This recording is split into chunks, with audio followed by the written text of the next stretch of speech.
pulled up too. So Yeah, I'm trying to get the text to not say Bureau. Oh, there it is. Okay, starting soon. Stop. Save. Okay, so right now it's doing that. I'm gonna turn my mic off. Mute the stream as well. That way it doesn't say anything. Start stream. Go live. Record video. Day starting soon. Let me see Twitch. ooh, I can start Q&A polls on YouTube. That's kind of fun. Yep, mine says starting soon. Cool. I hope I'm not like blasting the hell out of our Discord with like all the messages and stuff like that. But sorry. Why? We can go ahead and disable that. Why is that not there? Mine. Oh, mine didn't do it. I don't think I linked my thing to his. So let me. Twitch. TTV. Good. Go back to Discord. Streams.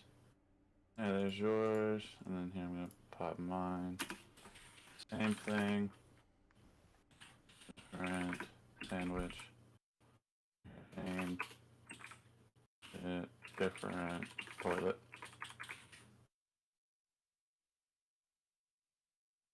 And over here, a buddy of mine was like, drop it in my Discord. Paste. Wham. I found a really sneaky thing to like test our audio. I have a headphone in my headphones, and it's going off of my phone.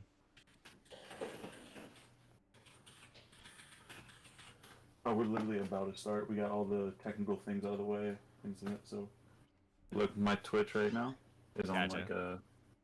Everything's muted, but my Twitch is currently on like a starting soon, blah blah blah. And I was like dropping it in people's things. There's only one person hanging out. Mr. Alex Parker with a Sun Forger. Gross. What's he been up to? Look though. Another It's- SOB I haven't talked to in forever. Okay, we're about to. If I go out through the front I was gonna say, Maybe. Sorry about that. Okay. Aurelia, No, did you want to get in on this? Cause like, you could. Ooh, is he hanging out? Where is he? I get he's lurking around. Cause I only know one SOB that does Sun Forger. Oh. Yeah, but All right, yeah. So I'm good to kick it if you are. yeah, I'm doing some last minute stuff. Might hop in the chat. Give me a second. Oh yeah, no, totally good. If you want to pop in, just either if you want to pop into lobby or if you just want to like casually stay in the thing. Yeah, I figured it might be better if I just, instead of camping your chat, I just joined. I mean, either or. What's up? Well, that's good. Oh, nothing too much. I thought I was about to say, considering you're gonna do your first episode on removal. Yeah, no, I was thinking about it because like I've been seeing some stuff and I was like, I've just been seeing some like little things in the. Let's do it live. All these things are so good. Yeah. But cool. I guess we did do a little powwow before stream, but if you want to stay in and like kind of keep up to date on the little like I'll lead you around on this one. But we're basically this is all about removal. So, and I'm probably going to edit and post this later, and then you're also on live on both On my Twitch and on his YouTube. I was gonna be like Tony's, and then I was like, nope, brain, start doing it Okay. right, start connecting. I mean, Tony is also fine. I have in there like my name's Tony. So Gotcha. So in that case, don't like drop F-bombs like crazy and stuff. I don't personally care. That'd be Tony. yeah, I'm not. My things is adult stuff anyways. Yeah. Later on, I'm gonna bleep some stuff out just to have like something postable for like anywhere. Just, All right, fair just, enough. just for like the ability to post it anywhere. I really don't care. Lunar's in the chat as well. Probably won't join unless you Listen, guys I are in got- there in like an hour. No, you're I'm totally good. good to like listen in or whatever. We're just kind of like shooting the shit over removal and all that kind of jazz. So this whole stream is just gonna be about removal. So it'll touch lightly on board wipes and stuff like that, but like the way that I had it planned out was gonna be like how does your deck function with removal? How do you like plan for it when you're deck building? What do you consider removal? And then like some like corner cases of like, do you think this is worth it because this is a trend with removal and some other things like that. Yeah. So that's kind of where our brain is at when it comes to what this episode was going to be. And then obviously board wipes would be something like we could do later on and that kind of deal. But yeah. So welcome to the stream, everybody. My stuff is all set up. Tony, how are you looking on your end? My stuff's all set up. I got my stream literally just says starting soon, like a little black hole, and Okay. waiting to kick it. Are you so I got you pulled up. I'm trying to get, it says starting soon. Okay. Do you know if yours is just on like a really like high latency or anything like that? I'm not sure. Here, I'll unmute myself and then we'll see how that goes. Like just a little mic check. Hey, how's it going? Yeah. All right, so we got a little mic check. Hey, how's it going? Was good. How did that pull up on yours? I have you I actually have you like all of your stuff is muted because I have my audio. My audio is porting from the desktop and that's how it's grabbing Discord audio. So I can't have yours playing unless it's gonna double play on mine. Oh, okay. Yeah, I was Yeah. gonna say I've got somebody in the chat right now. I believe it's my mom. Ayo. But, all right, here I'm gonna switch over to my camera screen. Is share that combo. Grandma B? Oh, what's up? Mama B? Just mama. Mama B? Yeah. Mama? We appreciate Well, all right, having you. Mine's up. It's running. It's live. All right, cool. Well, sweet. I am Lord Mordino.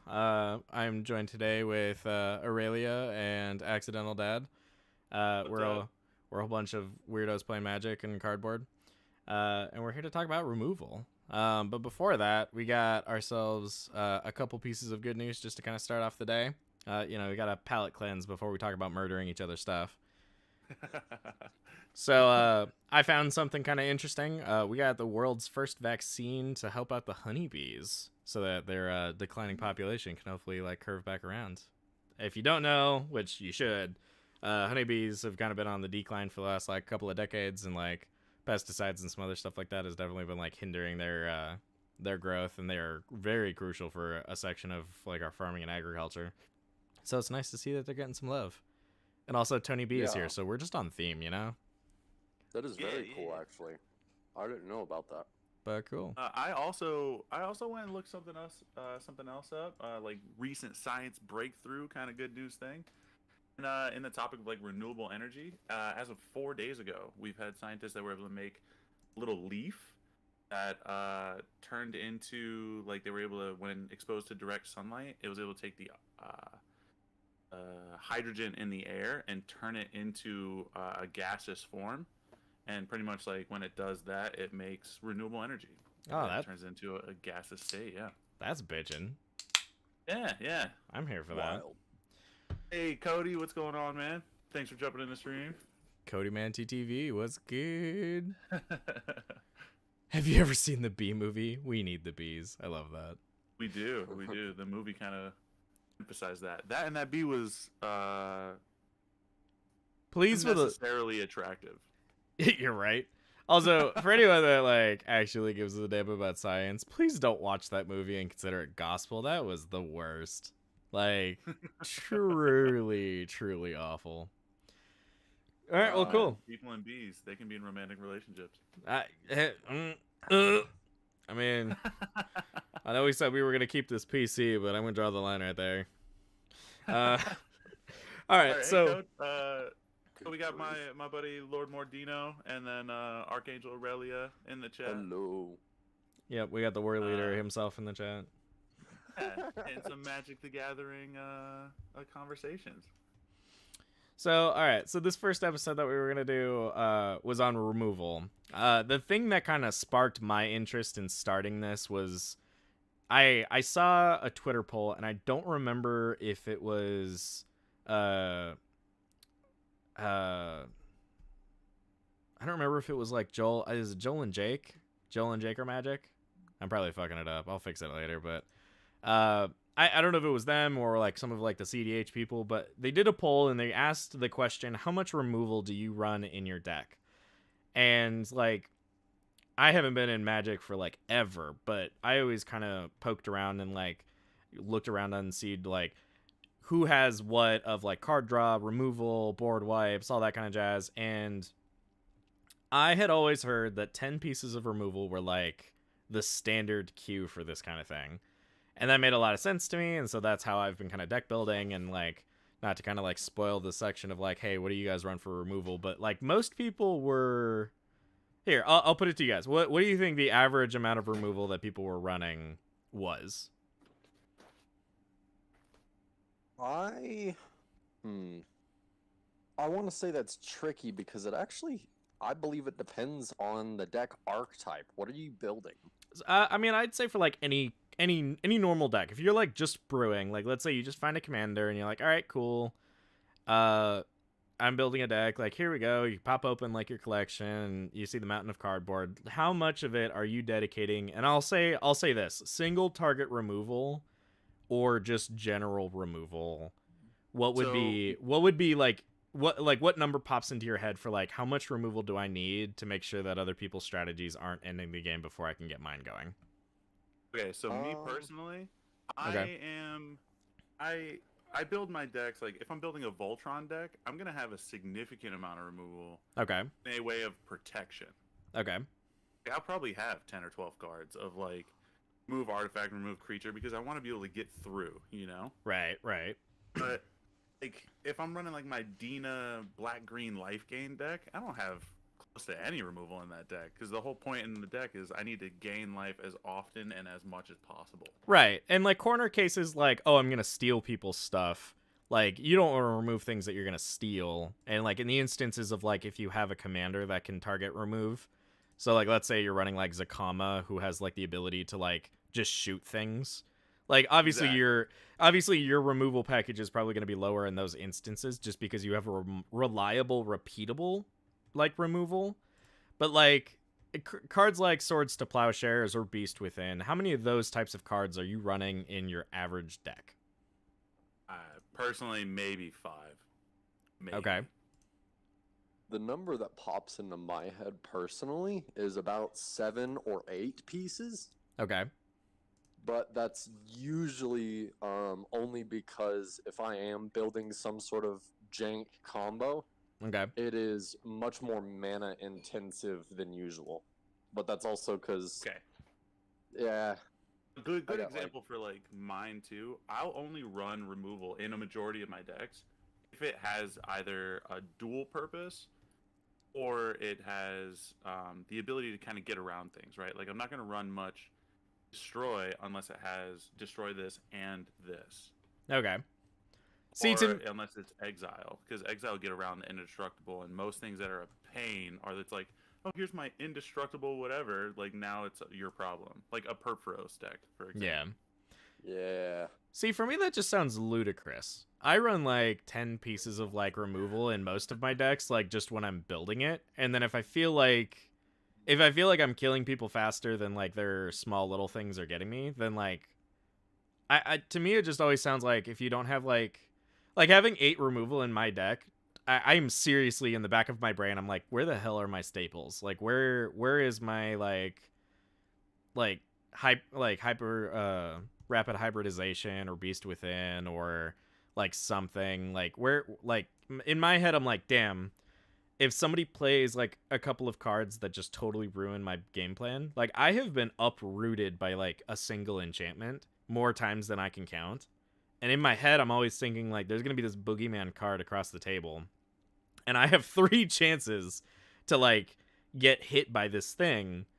And like it's going to slow down my game plan. And like I know this is like a weird instance, but we were playing kind of like a fun game over the holidays, and everyone that we had a party with with a whole bunch of people, and a lot of them were playing Magic, so we were like, oh hey, bring over some stuff. There's enough of us that we could at least have a pod going at any given time, and everyone could enjoy the festivities. And everyone ended up bringing the Tyranid deck from the 40k commander sets, and they were unaltered decks. So we had 6 people playing like throughout the day, and we decided to have this like monstrous 2-headed giant game. And it was all Tyranid decks versus everyone else. And we were like, oh, this is like a fun flavor win and everything else. Yeah. I don't remember what this card was, but it completely shut us down. It was an enchantment, and it said if an opponent's creature would be targeted with a spell or ability, that player sacrifices it. It was basically like turning everything into an illusion and giving it that illusion clause. And Tyranids target each other to give each other +1/+1 counters. And like those, then they just well, and then like one of the guys that was on his team was playing Thassa, and Thassa can target things with just like some dumb, I think it's like a tap down ability. It's like the God Thassa, and it was just like, oh, somebody targets our stuff, and then basically it was just like Dictate of Erebos, but only for us. Like it was just getting sniped, and we played an hour-long game, and like we were all like, we can't play this because this target's on upkeep, which means we lose something every upkeep. And like we had 3 decks, and we were all targeting each other with stuff, and we were gonna have like a big overrun effect. So in my brain, I'm always thinking that there's gonna be those cards that shut us down or make it super impossible to get any sort of game plan going. And like if I find myself in a game where I don't have any removal at all, I'm just thinking that there's always going to be those corner cases where there's going to be something that gets around it. Some indestructible creature that's always like a blocker, or like some flyer that like I just don't have flyers, or I just can't block it, or it's targeting me because I'm the next threat down the line. And yeah. So like in my brain I'm like, damn, like are people really, and the average like run of like people doing removal was 5 to 6, and I was like, I'm running 2 times as much removal as everyone else, and I don't even always draw into mine. So it's like, oh shit. Yeah, I was gonna say, I think that's more also in your experience and your gameplay strategy, you run like you're saying, you run across that a lot, where it's like you have that one card that just shuts your entire deck down. It's like, shit. And there's always like there's Sanctum Evolve for like Oshentai, and there's like Sterling Grove for like Sithis. Like there's cards you're always gonna see with certain commanders that like take their game plan and put it into the sky, or like Aura Shards or something like that. And I always think that like to be able to interact with someone else's board is like the most key thing for a deck, because like you are like you're thinking to yourself like if I'm a combo player, I'm gonna need like 3 or 4 pieces for my deck to really hum. And if somebody removes one of my things, or if one of my things gets shut down by somebody else's things, and you got to remember, at least in Commander, there's 3 opponents, so the amount of people that are gonna want your stuff to not work is so much higher. So like in my head, I'm like, you gotta have things to blow that up. So I'm always gonna. I can't tell you how many times I've been playing Aurelia, and it's like, cool, I got 9 equipment out. I'll cast Aurelia, and then some Simic deck is like, cool, I'll flash out Collector Roof. Yeah, and then you're like, shit, I can't get any of my stuff online. Yep. So absolutely, I can't even equip them. I cannot even pay the mana to equip them. Yeah, so I like in my head, I'm like, it just but sucks. That's also where I'm saying, like, I'll run removal. I'll run like 5 or 6 removal cards. They have to be cards that, for me personally, they have to be cards that have like dual capabilities. Okay. Like speaking specifically on one that I love running in my green decks is the Boseiju Who Endures, the land. Oh yeah. It's like, so when you say like, are you saying modal? Like it does removal and it does other things like a charm? Or either it does removal and other things like a charm, or it does removal and, you know, so okay. Another example would be like a Broken Bond, again in the color green. Broken Bond is a one generic, one green sorcery. Mm. It's like destroy target artifact or enchantment. You may put a land card from your hand onto the battlefield. Oh, see, if I'm playing Golgari, I'll play Assassin's Trophy is the one where like you kill something and then they get to fetch a land.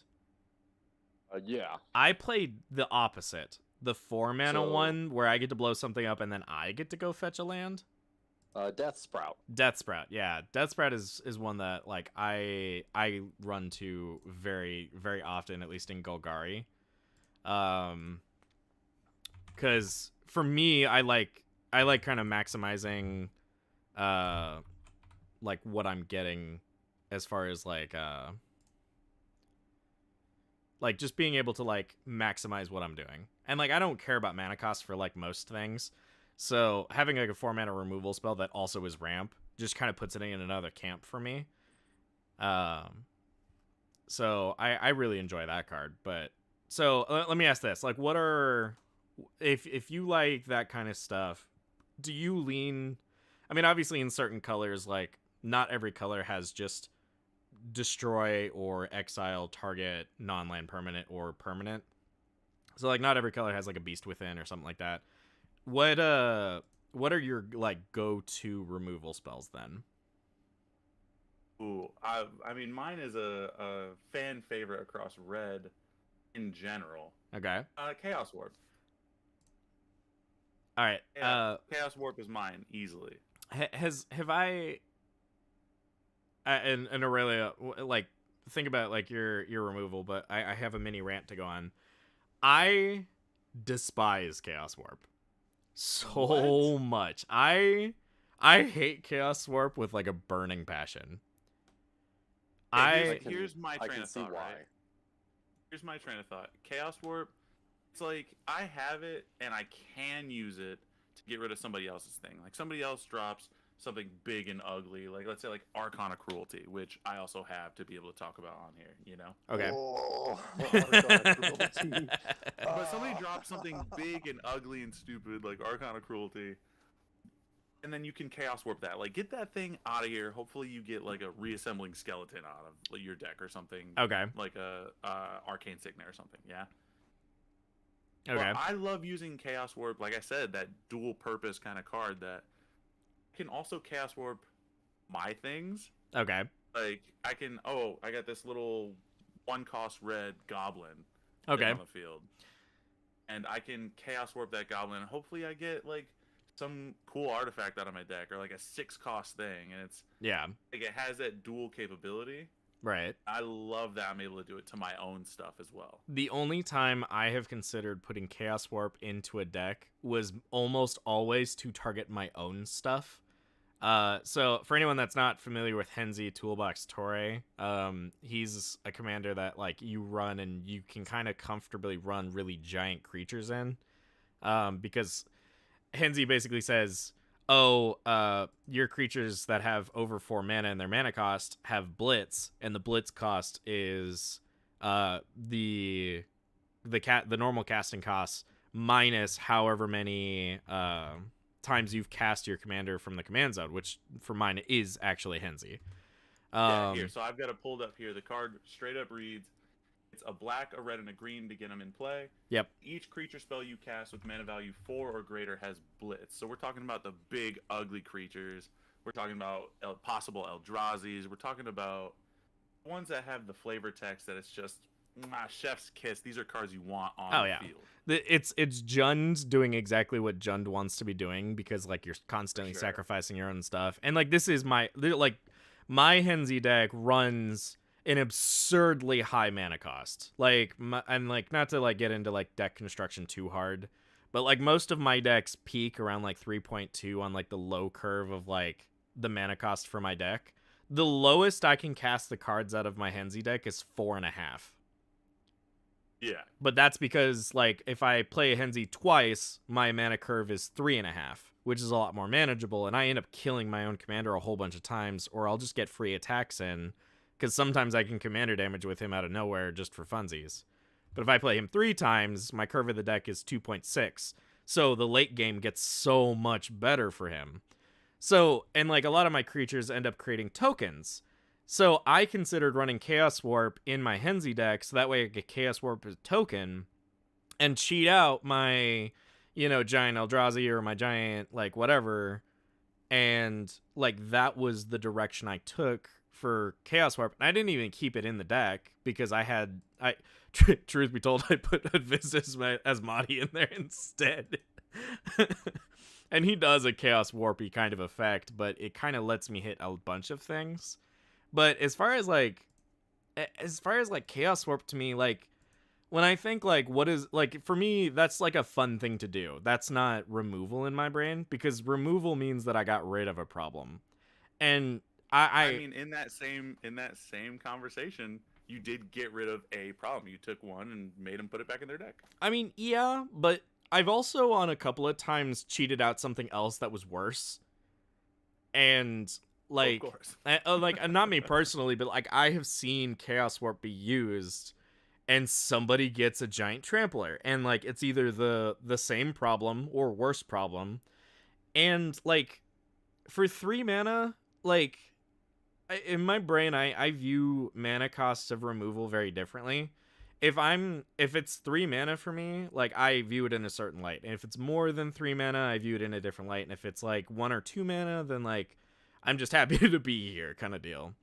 So like Chaos Warp for me just doesn't feel like removal because I'm running the chance of not removing it. And like sure. I feel like, and like I get that like it gets rid of so many problems, because as long as it's not Hexproof or Shroud, Chaos Warp can like put something away. But for me, I like then drink some water and lay down on the couch, okay? it just it just doesn't feel like removal to me, because it just doesn't fully get rid of a problem that you have. And even for 3 mana, like let's say it's just a land, like let's say that's like the best that they can hope for is that you just cheat out a land, like then I'm ramping them. And like I always feel kind of wheezy whenever I have to give like a good advantage to an opponent. And like for Chaos Warp, like it's fun and it's splashy and it's kind of fun to like resolve. And when someone Chaos Warps me, I'm always just like, I roll through my head through all of the decks, and I run a lot less instants and sorceries than most people do. So most of my stuff are permanents. So when they hit the field, it's almost like someone's giving me a free advantage. So I almost laugh when someone Chaos Warps me. And fun fact, no one should Chaos Warp me. Like I do not. Bad things will happen when you Chaos Warp me, even if you're giving me mana, because like I will find a way to use that advantage to kind of get people. And Chaos Warp to me only removes. And if it was anything else, I feel like I would feel so much better about it. But the chances of it running something else out just horrifies me when I'm deck constructing, and it always feel bad. If that's how you feel about Chaos Warp, how about let's go in the same realm of not truly removing a threat. Okay. How do you feel about a lot of the enchantment removal? Like, and not enchantment removal as in like getting rid of enchantment, but things like Lignify and like Kenrith's Transformation or Imprison in the Moon. Okay, Imprison in the Moon I feel differently about. And I love Imprison in the Moon. And that's mainly because Imprison does so the commander change zones ruling, where you when your commander moves zones, no matter which zone it's going to, you can put it in the command zone, which is also why Chaos Warp really sucks against a commander, because you don't have to shuffle it into your library, but you can still flip. Yeah, but then you can still flip off the top. So it's not as like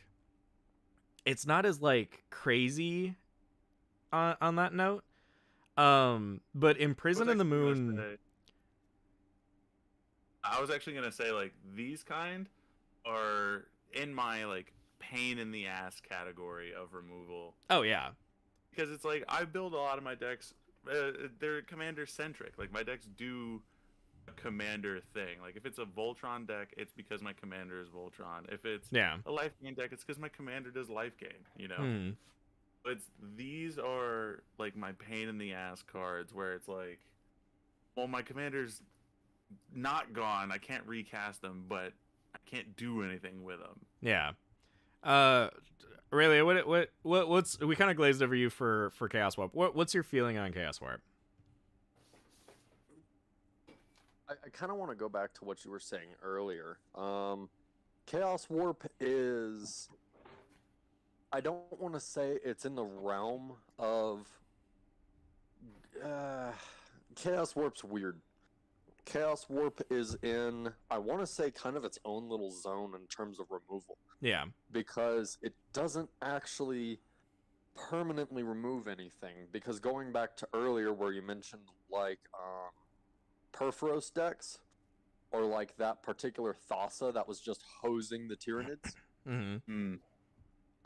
It sort of is like, cool, you may have like Chaos Warped that one thing that you really couldn't deal with, like again, Thassa or Perforos, but in that same instance, now you know it's still in that deck somewhere.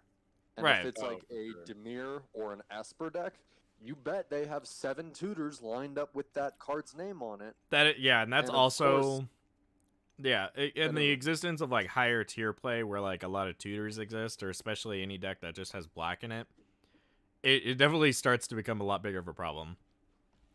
Yeah.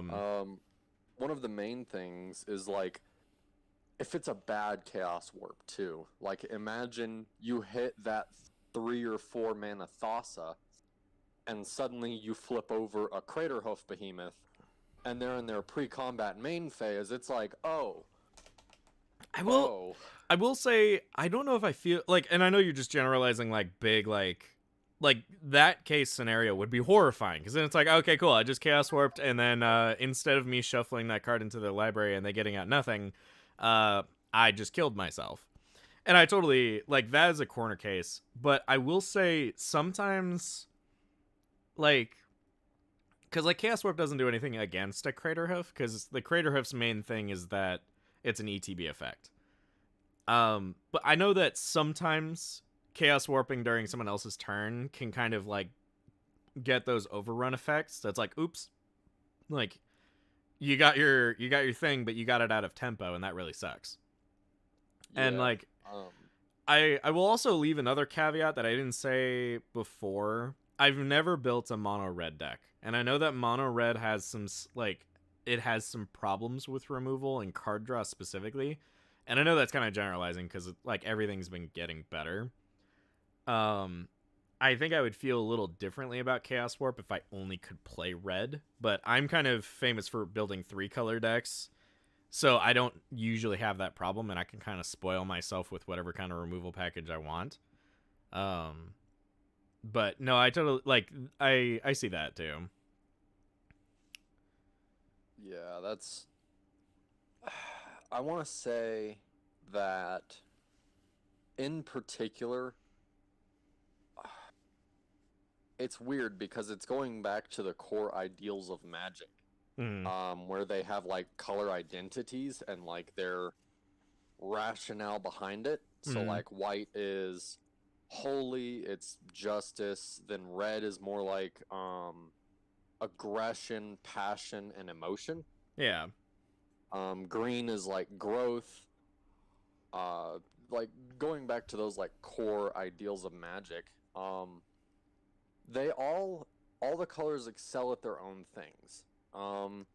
White, of course, probably excels at removal more than, gosh, probably any other color. I would I would agree with that. I think Yeah, that I was gonna say a lot of the cards I have pulled out are in white, and I was like specifically trying to find ones not in white because we know white does the thing very well. Yeah. Oh yeah, extremely well. I want to say white is like the undisputed king of removal. Red has. That's a fair amount of destroy. Red isn't terrible at removal. It isn't bad, but I will say it's a little bit more corner case.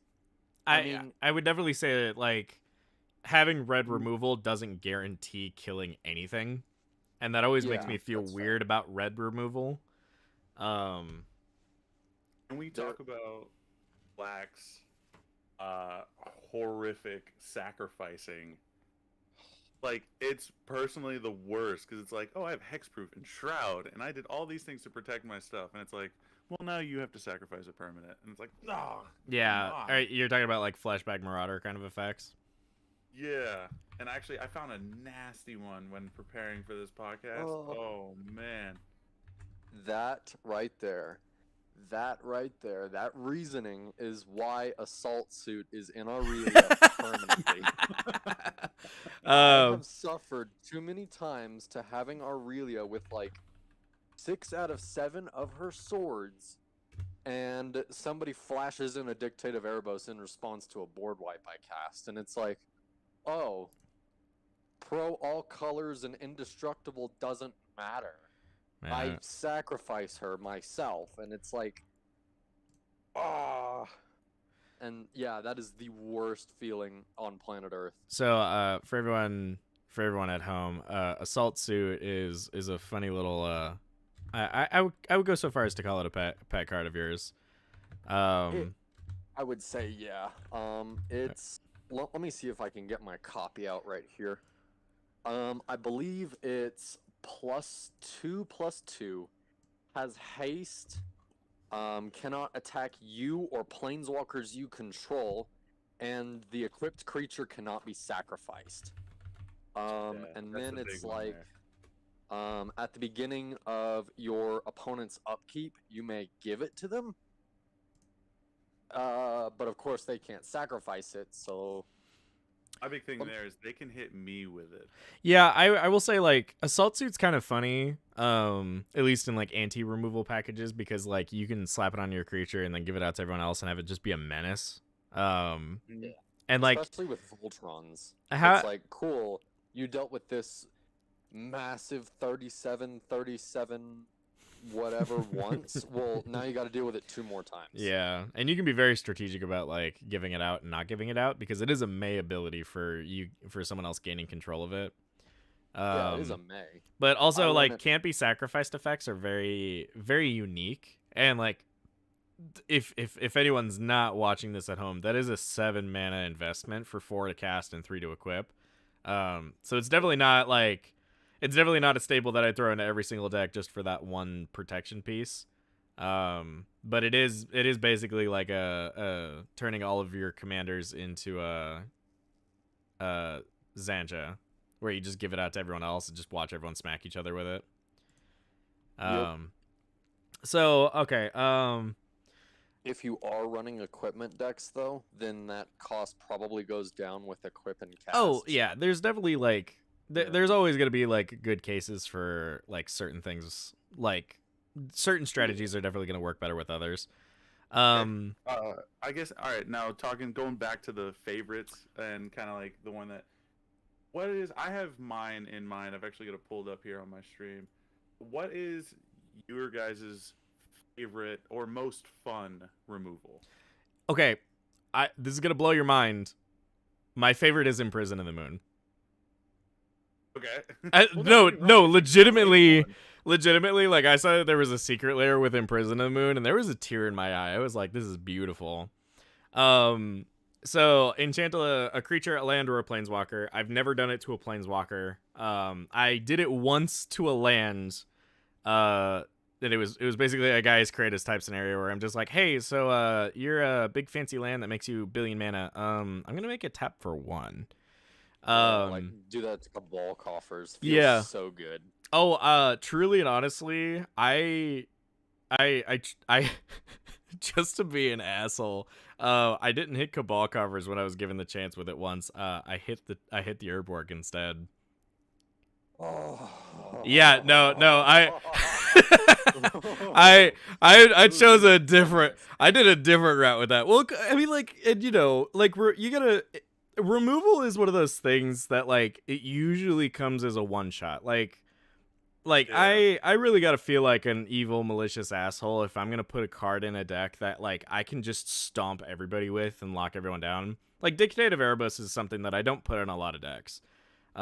Just because I feel like it slows down a game and it becomes too stacksy and I know like some people have a different like view of like stacks effects or stacks decks. but I view anything that slows down the game too much as being kind of a stacks effect. So, like, Imprison in the Moon is my favorite thing because it solves something in such a way. Because, like, I feel like not a lot of people are ready for enchantments. And playing Imprison in the Moon, not a lot of people remember the fact that they can just get rid of Imprison in the Moon and get their creature or their thing back. So That's where I feel with a lot of the ones that are like that. Again, Darksteel Mutation, Yeah. Kenrith's Transformation, Lignify, Song of the Dryads, all these things that are like enchantments on something that just kind of rip it away and make it a different thing. yeah, It's also like it's so easy to get rid of, but at the same time is not. And it's like I didn't get any of my removal, so I guess my commander is a land, and it's like right. And not everyone runs like self-sacrifice effects, and not a lot of decks run like sacrifice a land effects. Exactly. Which would also free up like your commander or something else. Darksteel Mutation, I think, is a very interesting case. Because Darksteel Mutation is not nearly as safe as Imprison in the Moon, in my opinion.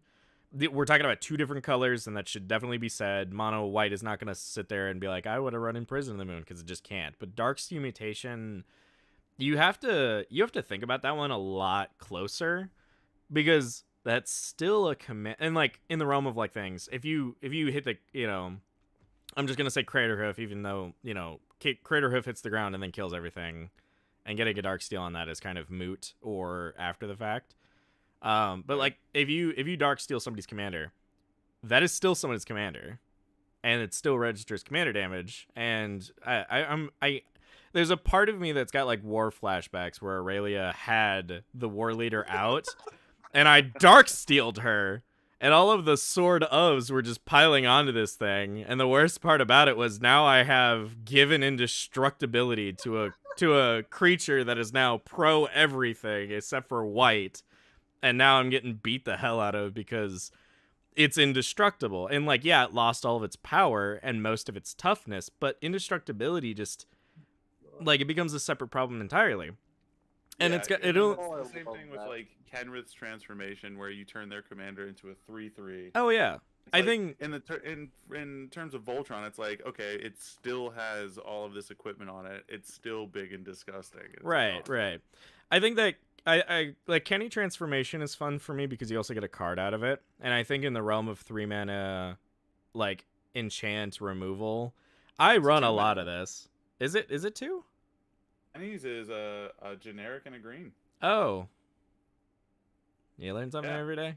Super good. It's card draw and enchanted creature lose all abilities and whatnot. I mean, It's shit. like, I would pay 3 mana for Kenrith's Transformation. I do it for Imprison in the Moon, no problem. And like that hits far less targets. So like I would be down with that one being 3 mana even. And the fact that it's 2 and it gives you a card, like shit, hit one of my tokens with it and draw a card out of it. Boost some of the power if it's like a 1/1. Like that one has some. That one doesn't have to be removal, but like as far as enchantment, like turns something into a thing. Song of the Dryads I think is really good. Lignify, I don't know if I love Lignify. Just off of like the fact that it's got such a high toughness, and in the same vein as like you can do other things. Sure. Like if you're like if you have an option of building like a new deck and you have 3 colors, like I usually am in the position of like I don't turn to Lignify because it doesn't change it from one thing to another. And I'm always kind of scared if it's still a creature, because a lot of times, like with Kenrith's Transformation, you can always cut a deal with somebody. So somebody's got some big like death touchy creature or some like chunky beast or Hydra, and like someone Kenrith Transformation to your commander. They're just gonna turn to that guy and be like, "Hey, you wanna let my commander out?" And like they'll be like, "Can I get immunity?" And then all of a sudden, you pin a target on your back. Right back out. Yeah. Or like I'm just gonna keep swinging at you until I get my Kenny or my card back. And like in certain scenarios, I don't see that as like being destroyed or solved. It's just kind of stalling it out. And at least when I'm building removal, I'm like, I want to solve a problem, not like I don't want to change the tempo of the game. Unless like my one that I find to be the most fun though is one that instead of solving the problem, I create more problems. Yeah, What that sounds like you, Tony. what are your favorites in that category? Fractured Identity. Oh, okay. Good.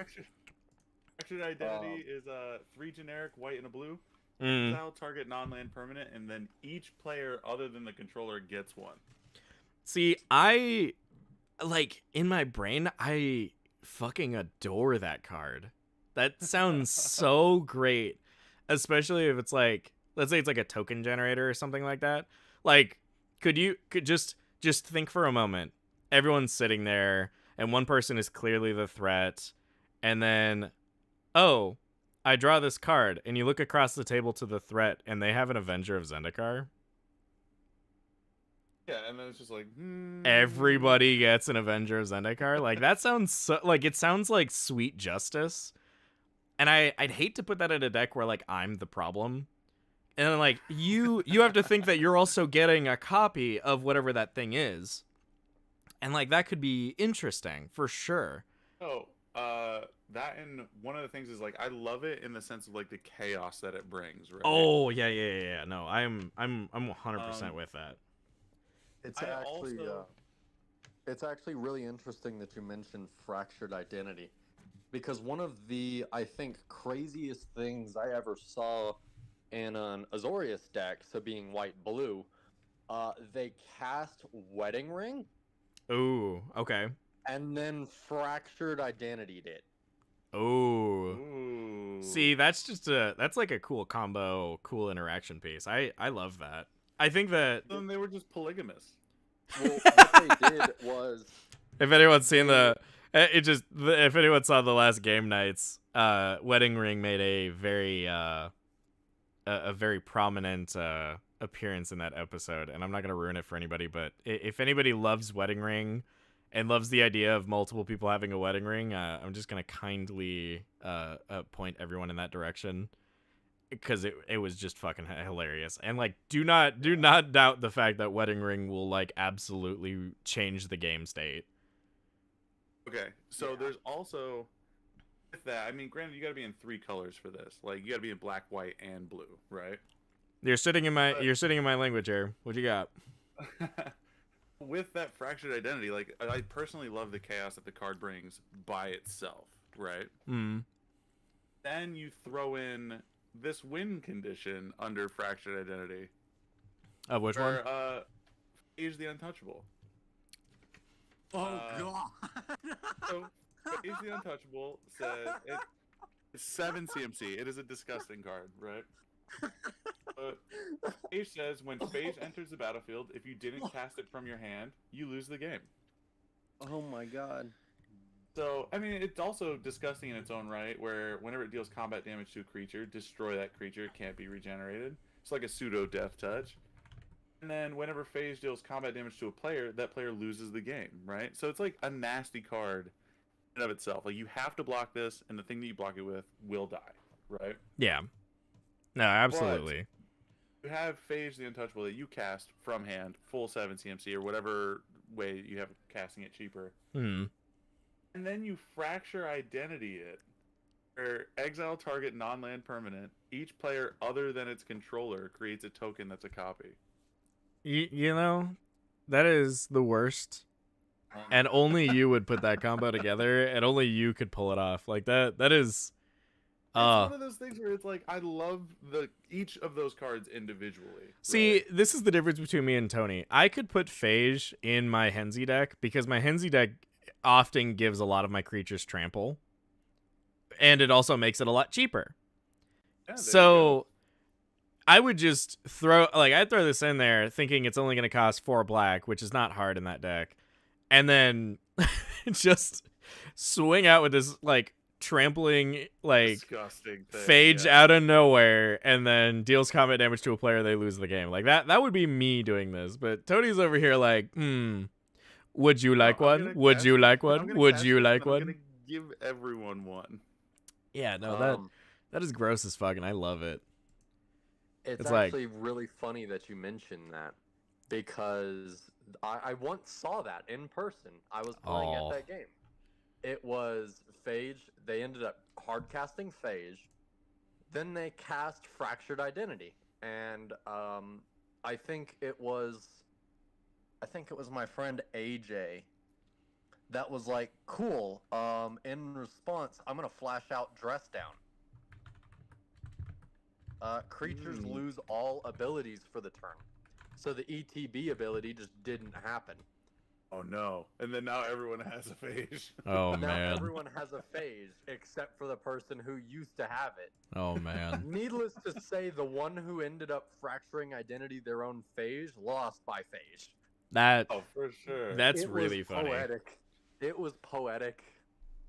Oh man, like that is something some of those medieval philosophers could have wrote a poem about. Wait a minute. Is it an Min- it's an enter the battlefield effect, right? I took it off of my is. screen It for is. phage. Okay. I just want everyone to think about this for a second. What if somebody's playing a phage deck and you know Ephemerate is in your deck? It's a flicker. I've actually it's funny you mentioned that because phage is apparently popular in my play group. Really? One of my friends built Jalen. One of my friends, Jalen, built a phage commander deck Okay. that used cards such as Netherborn Altar and Oh. Zot, Doom of Fools, to get around phage being in the command zone and can't be cast from there. Interesting. Okay. So basically, it would use cards like Command Beacon. Yeah. Netherborn. Basically, it would get phage out of the command zone and into hand, and then hard cast it from there. So I really like it. Funny story about Netherborn Altar. It's actually like a little pet card of mine, but I can never find a place for it in my deck. So for anyone that's not looking at it, it's it's an artifact. It's 2 in a black or 1 in a black. Tap. Put a soul counter on it. Put your commander into your hand from the command zone. Then you lose 3 life for each soul counter on it. So I actually found a really funny way of it, like I'm just trying to make my Trazyn deck just impossible to deal with. And this is one of the cards that I actually use to make him like impossible to deal with. So my interaction with this, and I know we're kind of getting away from removal, but this is one of my ways of protecting that deck from removal, and it's one of my few times building a mono black deck. So if you're not familiar with the 40k stuff, Trazyn the Infinite, 4 black for a legendary artifact creature Necron, 4/6 Death Touch, but none of that matters. What matters is that he has, while he's on the battlefield, all of the activated abilities of all artifacts in your graveyard. So you put Nethermore Altar into the graveyard. You tap Trazyn, you put a soul counter on him, and then the ability activates because that's the last of the casting or the cost of the ability. And then I sacrifice him to some other effect of himself, putting him in the graveyard with the Netherborn Altar version on the stack. So now Trazyn doesn't have any counters on it, and he doesn't have the soul counter on it. I resolve the sacrifice thing. I put Trazyn in the command zone. When Netherborn Altar's effect resolves, I put Trazyn into my hand, and I would lose life except for there's no counters on him anymore. So it's a way I can save my commander in that deck. And I have infinite mana in that deck like every 4 seconds. Like I sneeze and I accidentally give him infinite mana. So then I can just recast him. So this is... You just rabbit holed so hard. Oh, I did. Oh, man. See, I've been trying to use this card for years. And I was like, man, the 3 life just doesn't sound bad. And like when you're protecting your commander, you kind of have to think that like, is it really not worth casting my commander again? Especially for that first time. Because it's 2 more mana to cast your commander. So any effect that saves your commander, if it costs 2 mana and you'll have to cast your commander again, it sounds so stupid because it's basically just taking a card slot and replacing commander tax. And then you got to think about it. But like this Netherborn Altar thing, when I found out how funny it is with Trazyn, I just lost my brain because like you can just do so many wacky things with it. And like I tried to put it in partner decks and some other things, but it's so like I love it and I hate it because like it never seems to make the cut in a lot of decks, but I found a home for it and it's just a baby for me. All right, so let's get back to removal. I want to run down some cards, and I want to kind of hear you guys' thoughts on it. So let me just to preface this section, and it'll kind of give you my thoughts ahead of time. Do you guys consider counter spells as removal? No. No. Like when you put a counter spell into a deck, does that occupy a removal section? No, not particularly. I also don't tend to run a lot of blue. Okay. All right. So like, like let's say you're building a mono blue deck, and let's say it's just like for funsies, it's Talrun. So you cast instants sorceries, you get Drakes. If you guys are running like 5 or 6 removal things in that deck, would you put counter spells in there and put 5 or 6 removal spells in your guys' like average like deck construction? Like, is that something that you guys consider? I got somebody here in chat. Thanks for the input, Mixon. They say that for them it takes up a cantrip spot. It doesn't take a removal spot. It takes up a cantrip spot. Is that so? For like cantrips, are you saying like is that something like you deck construct for is for cantrips? Because a lot of my decks end up just going 10 removal, 10 ramp. Like, and that's just what I'm going into it thinking. It never usually ends up panning out that way, but generally I'll be within like 9 to 11 for every category like that. And then like board wipe some kind of hero there depending on my strategy. I think they're talking about cards that are like, what's one off the top of my head? Like it's the counterspell draw a card is where they're going at. Like, is that Arcane Denial or the one that like they counters a spell and they draw a card and you draw 2 cards? Yeah, like that would be an example of a cantrip. Or there's another one. Exude or Exclude, I think, is one. Okay. That just if it's counter and draw card kind of thing. Mana Drain, there we go. There's just something like that where they're able to do it's counter plus something. Okay. I'm also seeing their chat. So they say that they usually run 2 to 4 cantrips. Mana Drain serves like a second purpose, that kind of deal. Okay. Yeah, exactly. So why doesn't counterspell for you guys equal removal? Like why does that kind of put it into your brain? When I think removal, I think it's on the board. Let me get rid of it. Okay. You know? And for me personally, like I know this isn't common knowledge to everyone that's watching, but prior to this, we had talked about like board wipes. We weren't counting as removal, and we weren't going to like really dive into with this. But to me, board wipe is removal. You know. Okay. There's problem on board. It needs to go away. Okay. Versus counterspell it's something that it didn't even get a chance to be there. All right, now, and like as far as that goes, are you considering it like you want to make sure that the game is fun for everybody, and so you want to let them do their thing, or are you considering that like you're only one of like 3 targets, so it might not be your problem? Exactly. Okay. So how about when it's my problem, I remove it, kind of thing. Okay. Well, Aurelia, what do you think on that front? Well, sort of going back to the color identities I mentioned earlier. Oh. Counter spells are pretty much entirely blue. There are some odd instances like Mana Tithe and I do Guttural Response. I do run Mana Tithe, and then I also run the black one that counters a creature spell. I forget what that one is. I run that one from time to time. Yeah, it's like those are single instances though. Right. And blue has so many counter spells. You can make a very good deck out of it. Just counter spells with Baral, Chief of Compliance. Like, right. Counter spells are overwhelmingly blue, where pretty much every single color of Magic has its own form of removal in one way or another. So do you think blue has its own kind of removal outside of counter spells? Or do you think that blue is kind of premier for that? Because I know, like, everyone was making a big deal when DMU came out because blue was getting, like, its first, like, board wipe that said destroy. And it was that saga that, like, on tier 3, it destroyed all creatures that had, like, a thing on it.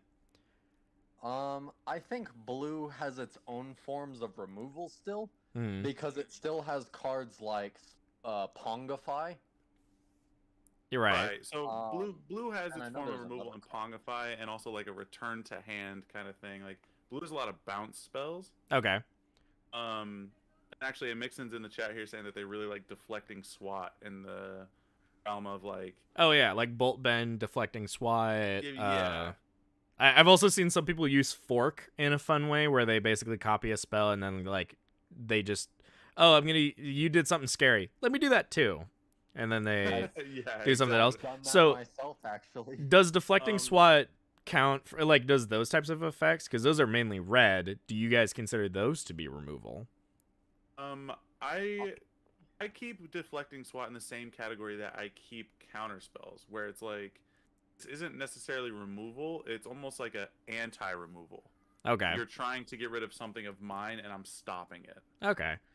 So Yeah. in like the I grand would- scheme of like attrition, I think when I view removal, and I think this is kind of where I might be, like if you guys are running 5 or 6 and then like you guys would run deflecting SWAT and some other stuff like that, I think that starts to balance it a little bit more in my head.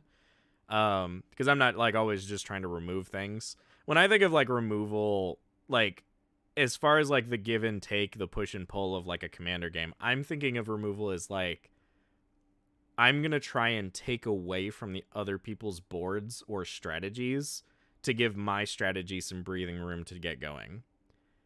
So like for me, like counterspell, stifle, all those types of things sounds like you're not allowing something to go off, but it still stops it from doing its thing.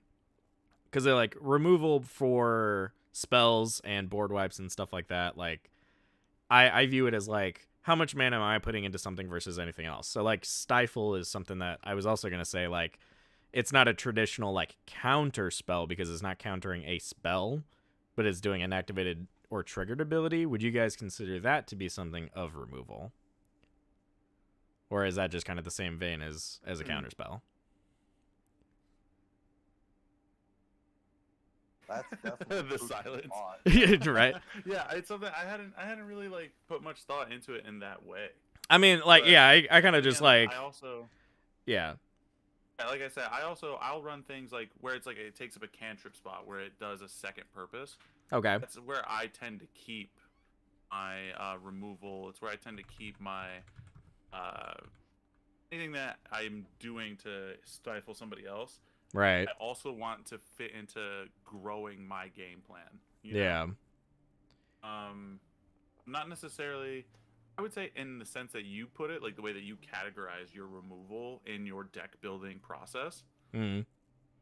The way you categorize it, yeah, definitely, it would be like, counterspell would go in there, or stifle would go in there, because that would be a form of removal in the sense of the way that you categorize your deck building. Right. Right. Where like for me, I would have like, let's call it just because I have it here for this exact example purpose, Cinder Vines. Whenever an opponent casts a non-creature spell, it deals 1 damage to that player, but at the same time, I can sacrifice Cinder Vines to destroy an artifact or enchantment. Like Right. to me, that's removal that fits into my deck building process instead of just stopping someone else to further the time that it has for me to get there. Right. Okay. I will say Seal of Cleansing, and there's another one that are just kind of like 2 mana art like enchantments that you can put on the battlefield, and then they sacrifice to destroy a target artifact or enchantment. I love those effects. I don't like to overrun a deck with those, mainly because I like kind of keeping myself in the casual vein. My Trazen deck is like my CDH like pet project. It's my fever dream that like I'm not doing what normal CDH is doing kind of deal. Right, yeah. So a lot of my deck building I also kind of put in the vein of like I want to build this for casual, and I feel like leaving those landmines out there where like Cindervines is kind of fun, and like Gruul really hates like non-creature spells and stuff like that. So like it almost seems kind of thematic to throw something like that in a deck. Yeah, exactly. So in my head, like I don't want to play like 3 or 4 of those out, because then like people are like, oh, I don't want to play the game because my stuff's just gonna get blown up, and I don't like putting that precedent in a game. But like it won't stop me from putting those cards in the deck, but it just won't like I don't want to overrun it because they're always super mana efficient. Like Cindervines, like for me 3 mana is a really nice removal rate. Like I'm not sad to spend 3 mana or to hold up 3 mana to remove something. And Cindervines is nice because it's 2 up front, and then you can save that later. yeah, but you can save that last one for whenever, and it's instant speed. So you just get this chance to kind of do whatever you need to, and you can leave it out there. And I love the dual purpose of this where it just does something and then also like it'll do what you want later, but it'll do something now, because it always hurts to hold up removal in certain instances because like you're not doing your game plan. And this is one of those ways of turning something that's normally sorcery speed into something that's instant speed, because you can play Cindervines on your turn and then just leave it there, but then you always have the option, and all you got to do is leave up 1 mana. And like I might be in the minority, but I have a lot of wasted mana in most of my games where like I could definitely pay 1 for a Cindervines at any given time in most of the game. For sure. So like I love those. I think it's Seal of Primordium and then Seal of Cleansing, I think, is the white one, but there's a green one and a white one that I like throwing into some decks just to kind of let them sit there. But I'm also an enchantment whore, so like yeah. Aurelia, what do you think on like Cindervines and those types of deal? I want to say those are sort of conditional forms of removal. Okay. If you were running a deck like Sithis Harvest's Hand, right. yes, immediately throw those seals in there. That's fantastic. If you're running something like, what would be a good example? Rurik Thar. I did put through. Cindervines is going to hurt unless you have lifelink on him. Oh yeah, well, for those of you that don't know, the fever dream that was my Rurik Thar deck, it was mostly non-creature spells, but I just gave Rurik Thar lifelink, so I would just end up I'd end up gaining life out of me casting things instead of losing them. And then Cindervines is also something that works with Rurik Thar. If you don't know, Rurik Thar does 6 damage on cast for non-creature spells, and that affects everybody. And Cindervines will also do that, but in early game, because he's like a 6 mana drop for Gruul. And you drop Torbrand and a bunch of other fun mana damage doublers. God, I didn't even do that either, and mine was still mean. Like I literally, like I assault suited, like I put the assault suit on Rurik Thar and I just let him play. Honestly, like I had such a great time with that deck, but it was so mean for casual, and like it has its own story that I could get into later. But yeah, no, I love the bombs. There is a downside for anyone that's like, ooh, these guys are talking this up. This is the greatest thing in the world. It does show your hand a little bit. So the one obvious downside is that it's sitting on the battlefield. Anyone can see it. It'll get caught up in board wipes. Like it's something that like isn't a panic button that only you know about. So people can definitely play around it. And if you want to give people that kind of a thing, or if like, you know, if you're an expert like political player, and like I try to be political, but no one ever trusts me because everyone thinks I know what I'm doing too well. And what they don't know is that I'm always panicking from the second I mulligan for the first time because I never trust my first hand. So yeah, Cindervine's definitely some good like push and pull, and Cindervine like effects are definitely like, they're definitely fun to play with, and they're definitely, if your mana curve is really high, these are great cards to put in because they're almost always 2 mana, and you can find it in a lot of different color effects. I'm peeking over at your screen there, Tony, and I see you keep creeping over to Vengeful Strangler, and I feel you and me are gonna have a very similar conversation about this one. Why don't you lead this one, and Aurelia, I want to hear your thoughts on it because I have a feeling that me and Tony are gonna agree on this one. Okay, so personally, I love Vengeful Strangler. Well, give us a. Give us a, because this is a strategic card. You gotta play this one kind of uniquely. Okay. But with Vengeful Strangler, it's like I'm gonna have it out, and it's a creature. Granted, right now it's a little 2/1, but it's a creature, and you know I'm gonna do what I can to buff it up. It also can't block. Can you give us the card text on it just for everyone listening? Oh yeah, for sure. Okay, so Vengeful Strangler. What it does is it's a little one generic and a black. Vengeful Strangler can't block, so it's primarily used for attacking. You can't do anything else with it. Or you can sack it. You can use it as like a little sack fodder. Because when it dies, return it to the battlefield transformed under your control, attached to a target creature, a planeswalker, and opponent controls. But then we're going to go ahead and transform it because this is what happens when it dies. It becomes an aura that you enchant to a creature or planeswalker and opponent controls. And at the beginning of your upkeep, that permanent's controller has to sacrifice a non-land permanent and they lose 1 life. So, that being said, it's one of those like, I'm gonna make it a creature. I'm gonna put something disgusting on it.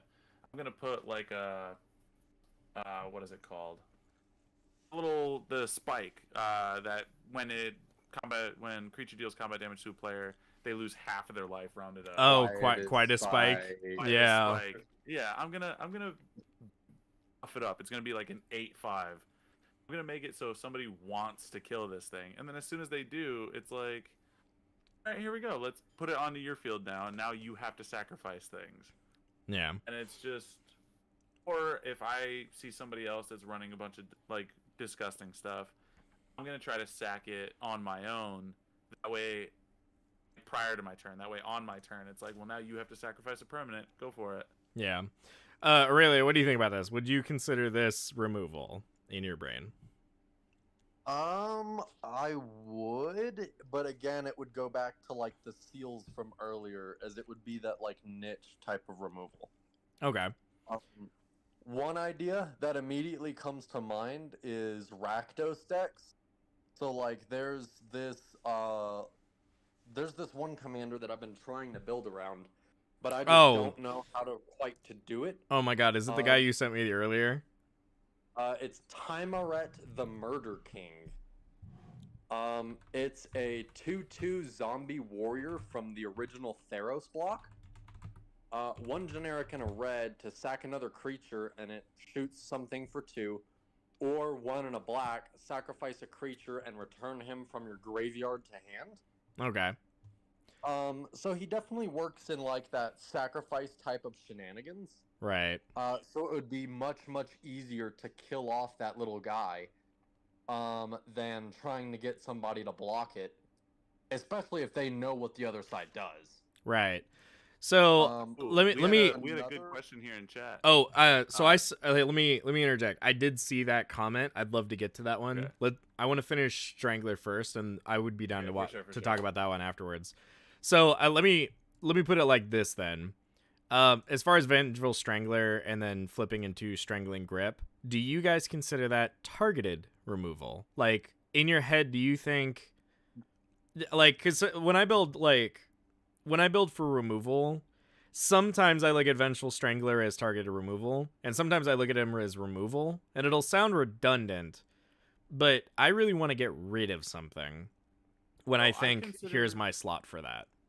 Right. I consider Vengeful Strangler one of those dual-purpose removals. Like, it's a generalized removal. It's not a great removal by any means because you can't target what it gets rid of. And in late game, it's like, okay, I have to sacrifice a permanent. I've got 12 lands, 5 treasure tokens, 2 token creatures. It's like, okay, I'm just going to get rid of one of these other random little things. I'm not going to get rid of my key pieces that are on the board. Right, right. So I think late game, it's not useful at all. It's just, like I said, I feel like it's a dual purpose. It's a turn 2, if you've got it, get it out. Then try to beef it up to throw it at somebody. Worst case scenario, they kill it, and then now it's somebody else's problem. Yeah. You know what I mean? So, the thing about I put it in the same category as like a lot of the other creature removal or creature problems, where it's like, yeah, this thing when it ETBs, it exiles something, which is good, but I'm primarily using it as a creature, a blocker, an attacker, something. So here's some, and this is like, because I played this in a very specific deck a little earlier, at least in my like Commander career. So the way that you play this is you kind of have to like sometimes like this in a like against a life gain deck, I wouldn't put Strangler. Like if you know that like that in your pod everyone plays a lot of life gain, Vengeful Strangler does not do a lot for you if you can't get more value out of sacrificing him, kind of like how Timurant the Murderer does.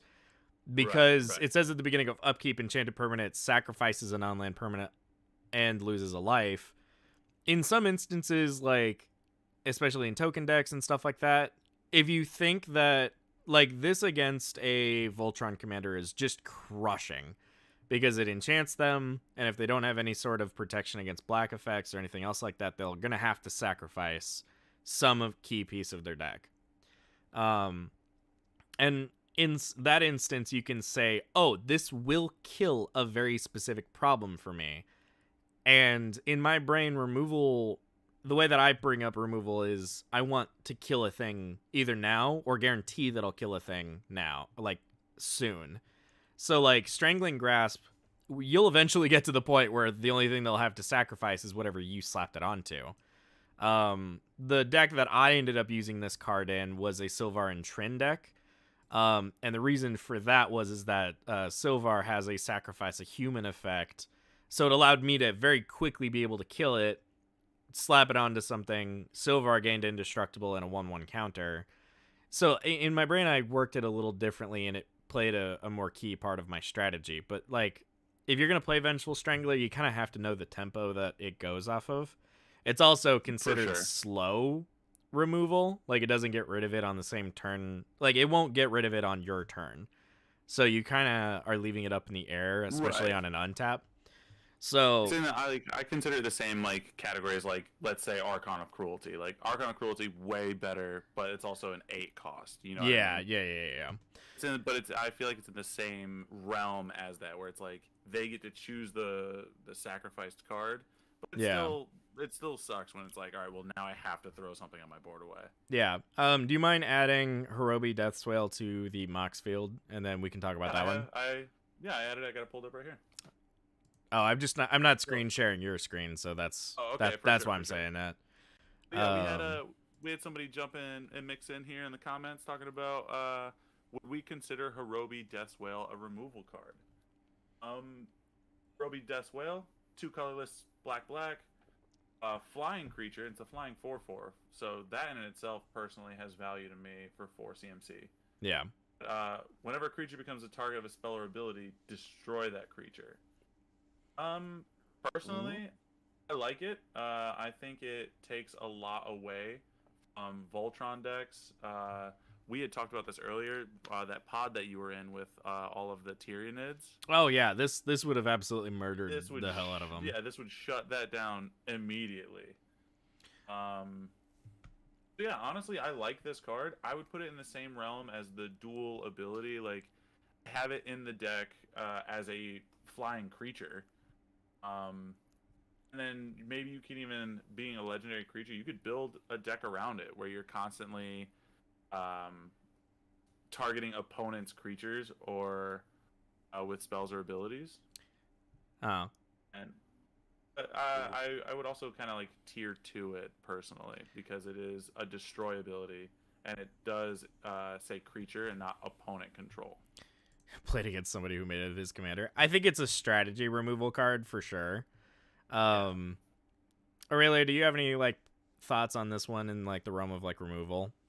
Because we could also talk about like Dictate of Erebos effects with this as well. It's something that I would consider just making everything paper thin. What would you consider that? Like, would you put this in a deck thinking it was going to be removal? Okay, and I'll stipulate also if you had the ability to reliably target. Yeah. There is.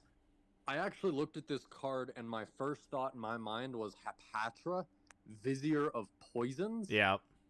Which throws neg1 counters on creatures. But it's like, oh, cool. Instead, I'm just gonna nuke it.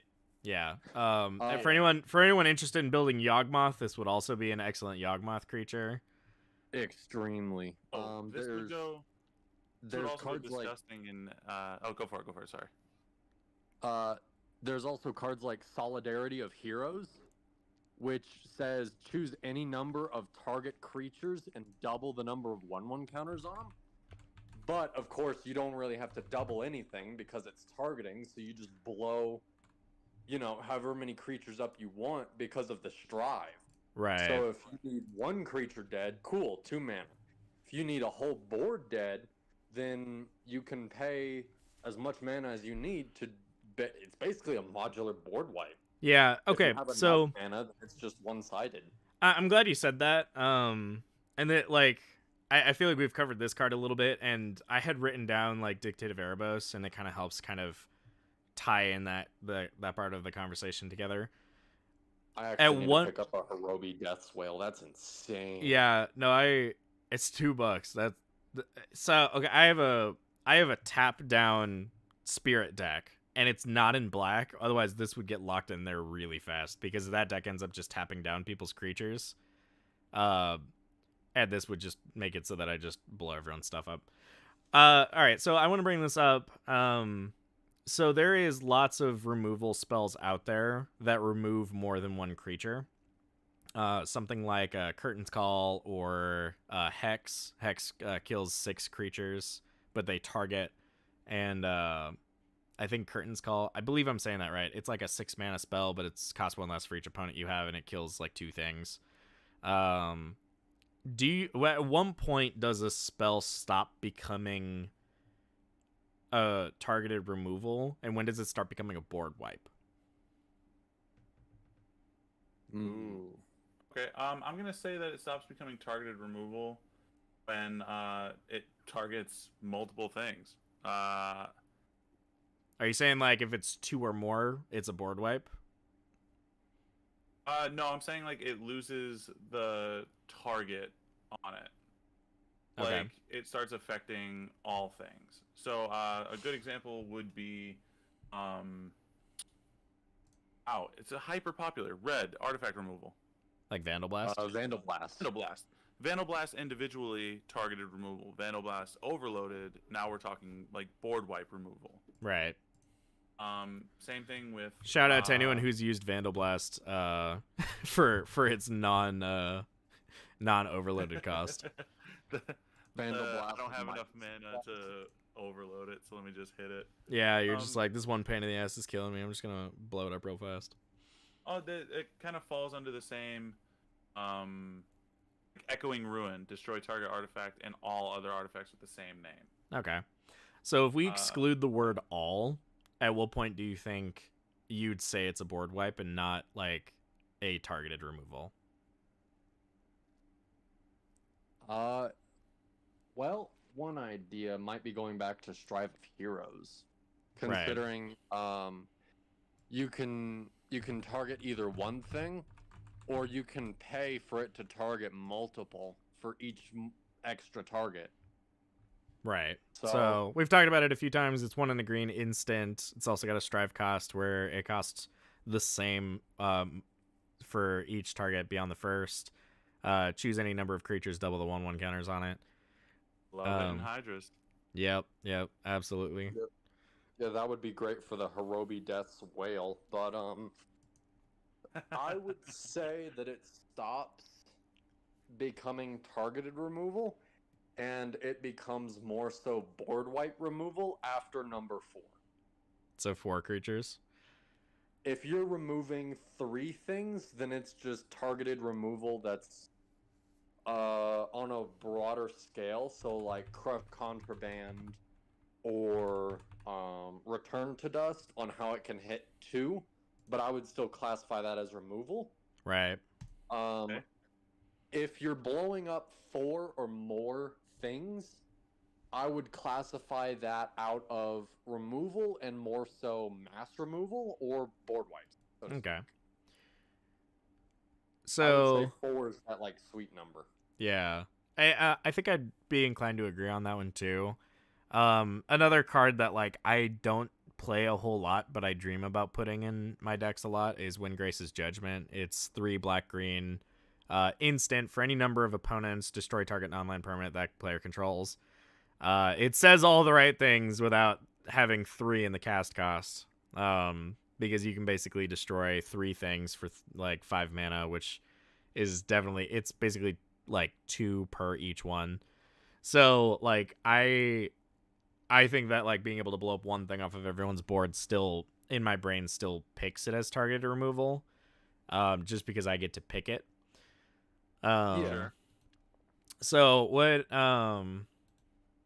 what about in situations where like if you pop into an LGS and you don't know who's gonna be across the table from you? Let's say you're playing like a pre-release event or something like that, and let's say you go to draw your card for turn and you pull Fleshbag Marauder. Do you consider that removal, or like if you don't get to pick it, is it still removal in your brain? Yeah. So I think Fleshbag Marauder kind of goes under the same, because a lot of times when you get to sacrifice is that form of removal where it's like gets around all of the stuff, gets around hexproof, shroud, indestructible. Okay. It's like it is removal. It's just it's not. I'm gonna come out and say it's not good removal. Okay. Because it's like something like this where each player sacrifices a creature. That Voltron deck is gonna be screwed, you know? Right. But then you got somebody that's playing what is it? Cats and Dogs thing. Oh, Jinnie Fay. Yeah, Jinnie Fay, and it's like they've got 70 cats and dogs. Like, oh no, I have to sacrifice a creature. Yeah. You know? Somebody sacks a Scion or something to it, or does something or like else that's even weird. like those like the Urza decks where they're making 2 Thopters every turn. Or Man, those Urza decks, that precon, if I can take like a second, that precon kicks ass. Like, oh, for sure. oh my god. Like, that precon, like, oh man, is that thing. Because, like, and I've heard this from other people before, but it was like, they tried to build the Mishra deck to be like, go wide, and then like, the Urza deck goes tall. If Urza hits the field, there is a clock running. Like, you just don't know it yet. And if you ignore an Urza player for too long, you're already dead. You just don't know it yet, even if it's the precon. That thing horrifies me. Like, oh man. Now, on that same topic though, I think cards like Toxrill, disgusting removal. I would call that mass removal. I would actually put that in board wipe category. It's just a slow board wipe. Are you saying that for Toxrill, or are you saying that for Fleshbag? Toxrill. I'm 100% agreeing with that. I would call this a board wipe. Okay, for sure. I love it. Is I shiver just thinking about that damn card. Yeah, I love I'm like, I feel like one of those people that just lives in 2 worlds where like on paper I'm like I'm the kind of guy that builds like I just started my group hug deck, but I'm telling you right now, I am not the kind of person that's going to give you card draw or treasures or anything. I'm not mean enough to build a Toxrill deck. However, like 90% of my wins on Arena are my Toxrill deck. Yeah. But it's also my like those that don't know and those that aren't that familiar, Toxrill the Corrosive is somebody that can be your commander, big ugly 5 generic black card. And what it does at the beginning of each end step, put a slime counter on each creature you don't control. A big thing on that is each end step, not just yours. So my end step, your end step, his end step. Yeah, that's the part that everyone misses when they read that card for the first time. They're like, "Oh, this is kind of good." Like yeah. So I have this in my. Oh wait, you're explaining the card. Go for it. Yeah. Go, keep going. Sorry. So that slime counter that gets put on every creature that you don't control during every person's turn puts a -1/-1 counter on it. And then additionally, whenever a creature you don't control that has one of those counters on it dies, you get to create a 1/1 token, like a 1/1 slug token. -1/-1 counters, even if your creature is indestructible, if its toughness hits 0. So if you have anything that's got 3 toughness or less, before it's even your turn, is gone. Yeah. I'm gonna tiny caveat here. There is one thing about Toxrill. You got it right, all except for one little thing.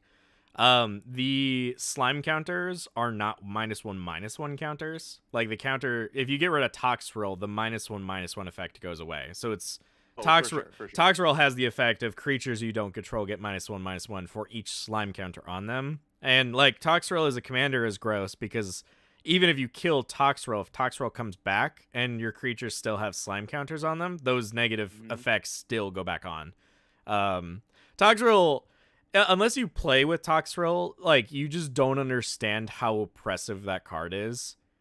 and like in a Dictative Erebus effect or anything else. And like the other thing about like Toxrill is that it does not touch your board at all. It absolutely slaughters anyone's deck, and it doesn't matter what kind of deck they have. Like it's hard to get anything over it because you will immediately have a board state and Toxrill Vorinclex.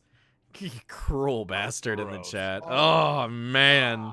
You don't even have the name in the Vorinclex. It could be either one. Ugh, gross. Yeah, I put Toxrill in my Captain Nagathrod deck, but that's just because it's a horrors-themed deck, and I'm like, I needed a board wipe, and why not? So I threw him in there. I was about to mention, I just noticed that it's blue-black because of that ability. It is blue-black because of the Sacrifice a Slug draw card deck. I did have a Stax deck in the works, and I had that in there, but then I remembered that it was a mono-black Stax deck, and then this one couldn't make the cut, and then it ended up becoming the commander for a second, and then I took the deck apart because I decided I wasn't going to be a horrible person. And then I took that deck and I put it on Arena, so it's not. I don't know what I'm saying anymore. As long as you're not a horrible person in person. Yeah. As long as you save puppies and kick pedophiles, we're all good here. Like, all right. So let's move this conversation over to something else. Would you guys consider pacifism a form of removal? And pacifism does have a card attached to it, but it is an effect that says create a it's usually an enchantment, and it says enchanted creature can't attack or block. And for anyone that's watching me type right now, I am sorry, because I have the spelling of a monkey that's been hit too many times in the head with a wrench. Pacifism. All right, I got it pulled up on mine. Pacifism is enchant creature. Enchanted creature can't attack or block, and it is a 1 colorless, 1 white enchantment. Also, for anyone that is looking at this card, if you're not running the Lair of Behemoths one version, you're kind of dead to me because it's just this giant creature that's just slouched over, touching a butterfly. Well, now I'm looking for If it's not Ikoria Lair of Behemoths, I don't want to see it on your board. There we go. That is a lot better version than the one I was. Yeah, you were looking at the Witch Doctor. Like, there's so many versions of this card, but this one is my when you say that card, this is the one that I think of. Actually, yeah, I'm in the same boat that a Mix-In is. So it doesn't Mix-In remove in the abilities, chat. so no, it's just combat. For 2 minutes, Yeah. it's pretty bad. Okay. In all reality, it's like you're stopping a Voltron player. If somebody put this on my Dina deck, that doesn't affect me at all. Like Dina's out there for life gain for her other abilities. I'm not there attacking with her. Okay. And I put this in the list of like cards that I was gonna ask about because like bounce effects and like other, like this is a slowdown card at best, and like and again sure. it doesn't stop, like it doesn't stop anything. It only hinders or slows down. And something that like bounces a commander to hand or like counter spells, like those types of things, you can just play your commander again. And I know this is like very heavy in the vein of like commanders, but like there are scary non-legendary creatures out there. It's just WotC just happens to be slapping legendary on everything these days, and I'm here just to laugh about it. And I used to run pacifism effects, but a lot of the pods I used to play with were a lot of commander damage and like keeping up big scary blockers. So I don't know where I stand on it anymore, and I think I'm more curious just to see what you guys would say about it. I'm gonna go with, this is very situational. I can't call it removal, but the value of the card is situational on what your pod, like your general play group usually plays, along with the game that you end up in at an LGS. Right. So, like if you're in a game where it's like, let's say it's Aurelia, and then it's my Rograk Arden deck, and then it's somebody else's I don't know, another Voltron commander, right? Winota or something, right? Right. In that sense, it's like, okay, well, this becomes dangerous because you can shut somebody's deck down with it. Right. But if your playgroup is pirate tribal, where all I'm doing is making treasure and then stealing things from you, and then my Dina life gain, and then like Amixian said, their shrines deck. It's like, Yeah. this card's gonna do nothing. Right. I think I'd put it in the realm of tempo plays, honestly. I It's would put it in sort of- stacks. It goes for me. It goes stacks. I mostly It's gonna play slow Shrine, so that literally does nothing. I love that. Yeah, I would put it in, like he said, like a tempo stacks kind of. You can only play one card a turn, Yeah. and a realm of hard. So not necessarily removal. No. What, like, and I'm kind of curious because I just kind of have this like, I have this like progression of cards, and I would love to kind of see if there's like a point which it starts becoming removal. So I'm gonna point everybody to Bubble Snare. It's blue enchantment aura. It also has a kicker for 2 and a blue, so at max you're paying 4 mana. It's enchant creature. Enters the battlefield. If it was kicked, tap enchanted creature. Enchanted creature doesn't untap during the untap step. Is this removal? So even if you only played for blue, and I know there's a 4 mana version of it that just does the tap for you, like it's got the kicker cost but not as an option. Does this start to sound more like removal? I think it gets into the realm of you're further limiting. So this is better than pacifism. Oh, Because yeah. It then takes away tap abilities. So like you're not removing abilities from it, but it takes away tap abilities. Okay. Thrasios suddenly doesn't work. Right. Yeah, but it still falls under the. It doesn't remove abilities. All you're doing is tapping it. So then, if you have other nasty passives, and I keep defaulting to like my Dina deck. Yeah. If you have something with passive abilities, then it does nothing to it. Yeah. No, I absolutely and like I'm kind of in the same vein. It depends on like what strategy you're using in. Again, I have a tap down deck, so like I like when things become tapped. So this makes an appearance in that one. And then this isn't really going to be like hey, what do you think is removal and what isn't removal? But like the next step up from this one is Tamiyo's Completion, which is like my favorite version of like this type of effect. It's just really expensive. So Tamiyo's Completion is 3 and a blue, flash, enchant artifact, creature, or planeswalker. So it hits a lot. Enters the battlefield, tap enchanted permanent. If it's an equipment, unattach it. If enchanted permanent loses all abilities and does not untap during the untap step. So this is the most purest, evilest, murderous form of the Imprison in the Moon effect. Just straight up just says nope. It is the cruelest version of it. So I wanted to see what it sounded like if you start stripping away certain things. So it sounds like if it doesn't get rid of at least abilities, it's not like true removal. Yeah. So we just had a mix in the chat. Man, these questions coming from them are great. What?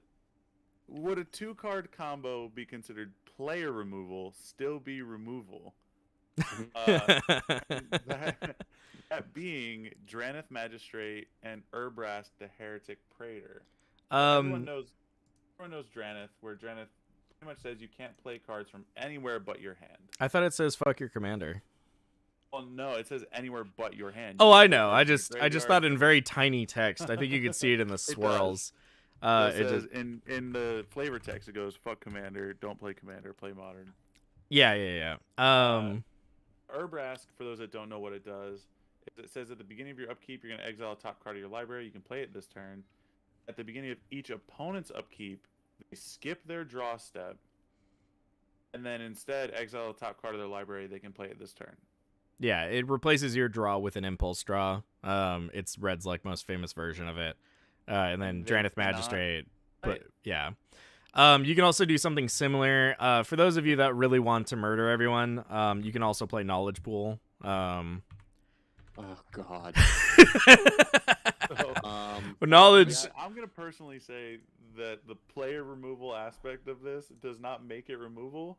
Makes it a Drannith super fun Magistrate combo also for works sure. with what is it? Possibility Storm. Yeah. So I'm gonna Possibility go- Storm and Drannith Magistrate is a pretty standard lockout. I actually see that in CEDH sometimes. yeah. I'm gonna go. This is a form of Boros stacks. This is Yeah. slow the this is game way definitely- down, stop people from playing.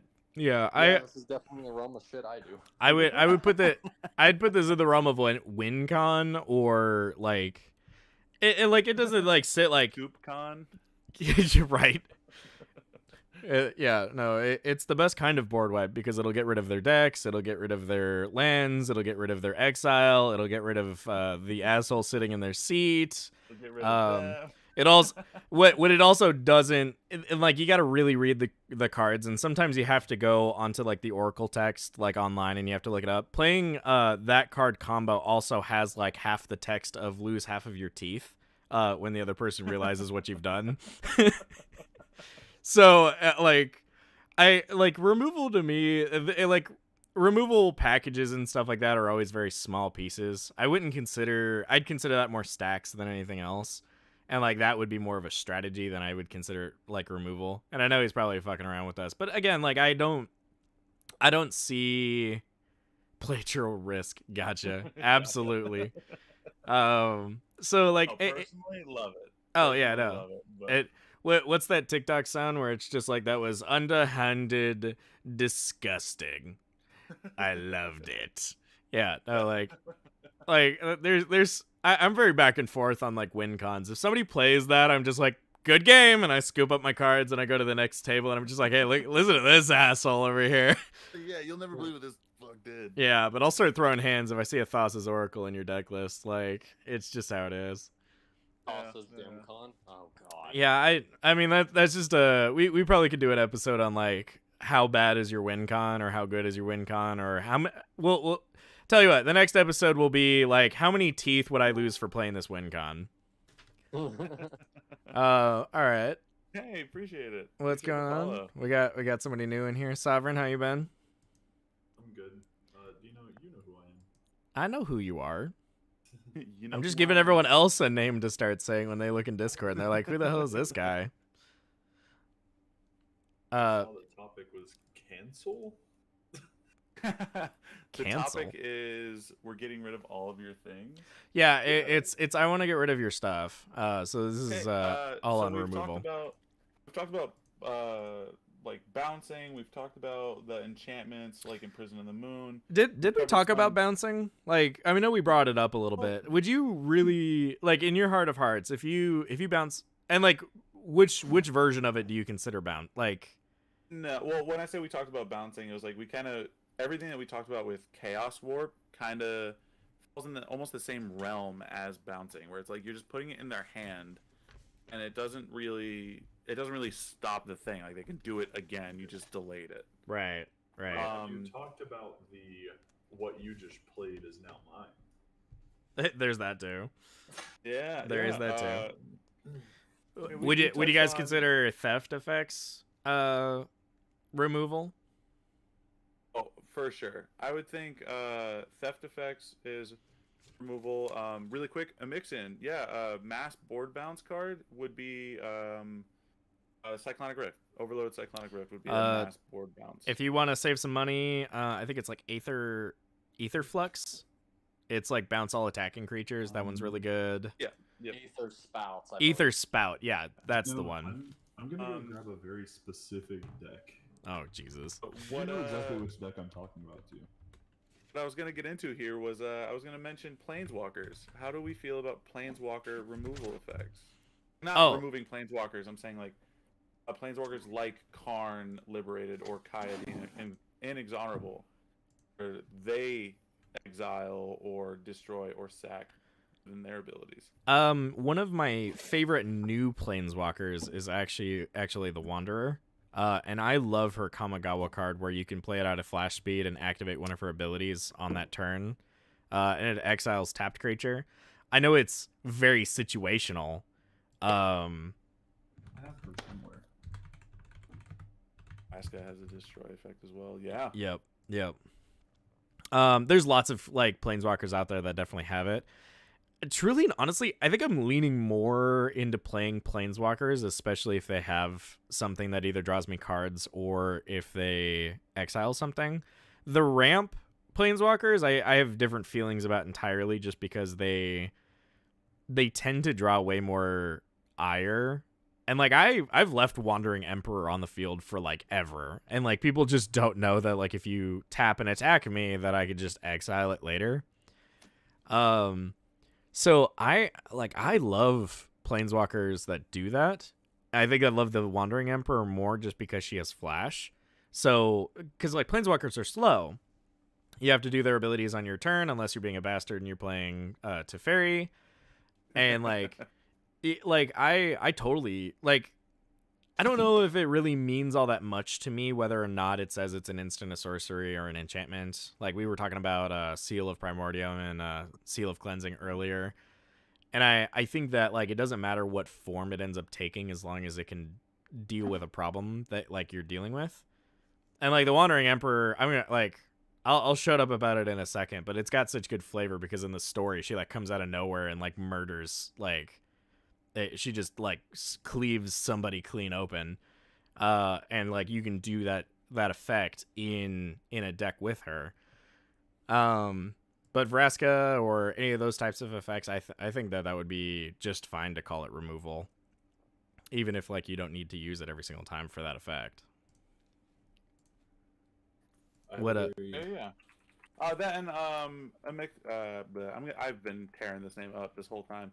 Amixian in the chat says planeswalker cards to them, they're not dangerous unless the emblem effect is active. Because like you were saying, it's a sorcery speed on your turn. I think that like it gets into like a weird mix where like some planeswalkers are just overly dangerous and will do a thing and you're like, God damn it, now the game revolves around it. And I think there's something to be said about like the tempo of the game. How much aggro are you willing to draw against yourself? Like no one 5 turns later is going to be thinking, damn, that beast within, like I can't let that happen to me again. But like a planeswalker that's just chilling out there, even if you're just like casually scrying with it or creating a 3/3 beast or any other kind of little effect like that, like planeswalkers, like their worth to me is a little different. Would I consider them removal? Yes. How much am I willing to lean on them? Like that becomes so like it becomes its own like how much is it worth to me? Like for you guys, like I can't imagine you're putting more than one planeswalker in there with the intent of being like, this is my removal spot. Like Kaya, she comes down as like a 5 mana with a 5 loyalty, and it's 3 loyalty to exile something. And even though it's flexible, you're in Orzhov when you're playing her at least, and that's Orzhov has, and I will fight people on this. Orzhov has the best removal like possible. Yeah, for real. And like Karn for the same effect. He's a 7 mana for a 6 loyalty and like -3 exile target permanent. And you can talk about like the differences between these guys all day long, and like their worth, but like, is that something that like you guys think about when you're putting those types of cards in your deck, or do you see those cards in a spoiler and you're like, damn, that's gonna be like a cool new removal thing to put in my deck?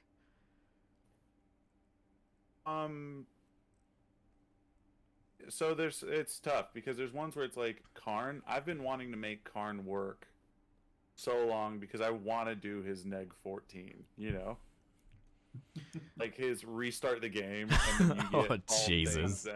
You get all things that he exiled on your way to getting to 14. Oh man. I want to do that thing so badly. Yeah. But at the same time, it's like, besides the ones that, I mean, like Kaya the Inexorable, I have no idea what's happening. That's funny. Just somebody in your chat just walked into like us talking about like restarting the game and getting all this shit. They're like, what do you mean? Oh my god. It's hard because it's like I would use it goes back into like my conditional use of removal. Mm-hmm. Like Kaya the Inexorable, her plus and then her -7 for her emblem. Right. She starts at a 5. It's like you put a ghost form counter on a target creature, it gains when this dies or is put in exile, return it to your hand, and you get a 1/1 spirit, right? So it's kind of like a protectionary thing. I would do it with like my commander and a Voltron. I would do it with creatures I don't want to die. And then when you get to 7, so 3 turns after it's played, the beginning of your upkeep, you may cast a legendary spell from your hand, graveyard, or among cards you own in exile without paying the mana cost.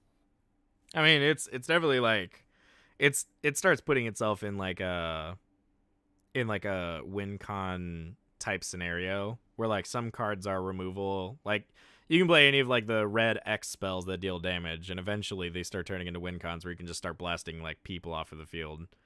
For sure. Going with what Mixian's asking here is if would Kaya's emblem be scoop worthy?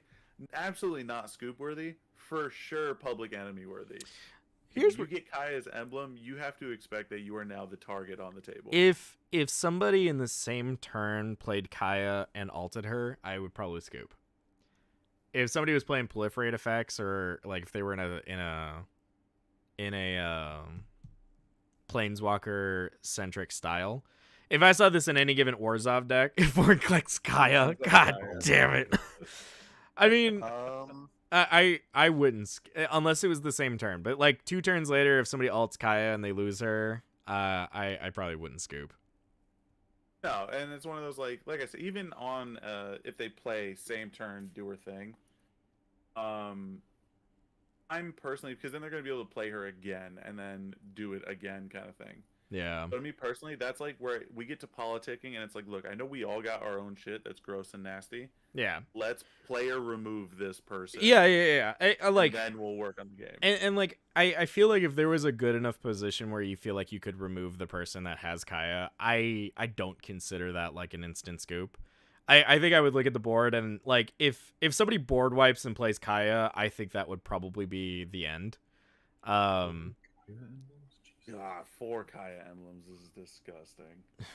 4 Kaya. I mean, I had a bunch of fun talking about removal. For me personally, I gotta take off. Gotta go start making food for the kiddos. Nice. Looking forward to the next one, and definitely excited to have everybody in the stream again. Yeah. But for me, that's gonna be all. Well, cool. Well, we'll catch you around there.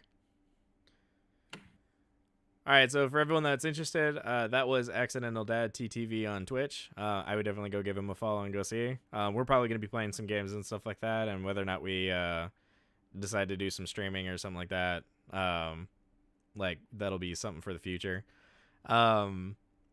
So, dear Sovereign, what do you think about Kaya? Have you taken a look at it at all? So I have looked at Kaya a little bit. You know, I took a pretty decent break from Magic, so coming back into it, I'm kind of still stuck in my old ways. Right. I was gonna say you playing Orzhov would be kind of scary. Me playing Warzone? Yeah, black and white. Yeah, you know my playstyle pretty well. Yep. And I actually ran and grabbed my my blue-green deck, my faithful old trusty Twin Casters. Yep. For a specific little combination that I have in here. Yeah. I don't get to play it a lot, but I've definitely played it against you once or twice. This combination. So I'll go to that later. But we were talking about Kaya. So Kaya, when did Kaya come in? Kaya the Inexorable. Kaya the Exonerable, that was Kaldheim, so that actually would have been around the time that you and me were playing a lot more. That's a 3 white black 5 loyalty planeswalker. Yeah, the first one saves somebody. -3 exile target non-land permanent. -7, you're gonna win the game or lose the game in the next turn. Yeah, pretty much. Yeah. I saw someone say in Accidental Dad's chat that asking if it was scoop worthy. I would say no. Nah, I Just like. no.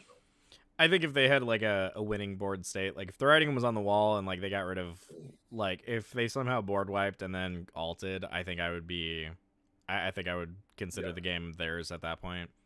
But if Under somebody that just played it and circumstance, we but if ignored they it, just have it, and then like everyone has built up board states, and then they ult it, like yeah, it's definitely something to look out for. But I'm not gonna sit here and say that like they won the game. yeah. Archangel, how do you feel about this being removal though? Planeswalkers are a little bit of a niche area in terms of removal. I've said that probably 3 or 4 times now. Oh no, But, yeah. I just want to give you like the block on this one. Yeah, Kaya specifically can work as removal, though I would classify Planeswalkers less as removal and more so general utility. Okay. It's very unlikely that all 3 or 4 of their abilities, depending on which one you're looking at, it's very unlikely that all of them are some type of removal Right. or along those lines. So, with cards like Teferi, Hero of Dominaria, he doesn't look like a removal card until you see his -8, and it's like, yeah, when you draw a card, exile something an opponent controls. Yeah. So for Hero of Dominaria, that's 3 white blue for 4 loyalty planeswalker +1 draw card. Beginning of the next end step, untap 2 lands. -3, put a non-land permanent into its owner's library, 3rd from the top. -8, you get an emblem with when you draw a card, exile a permanent and opponent controls. Yeah. This one would definitely be almost like a board wipe or a win con in my brain. I don't think anyone would play this fairly, so playing it on its own would definitely not.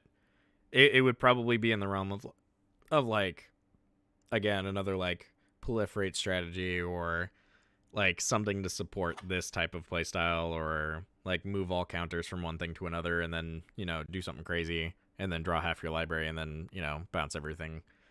But like if given the chance, so something like Kaya, but you don't intend to alt Kaya, like only if like the game like really allows it to.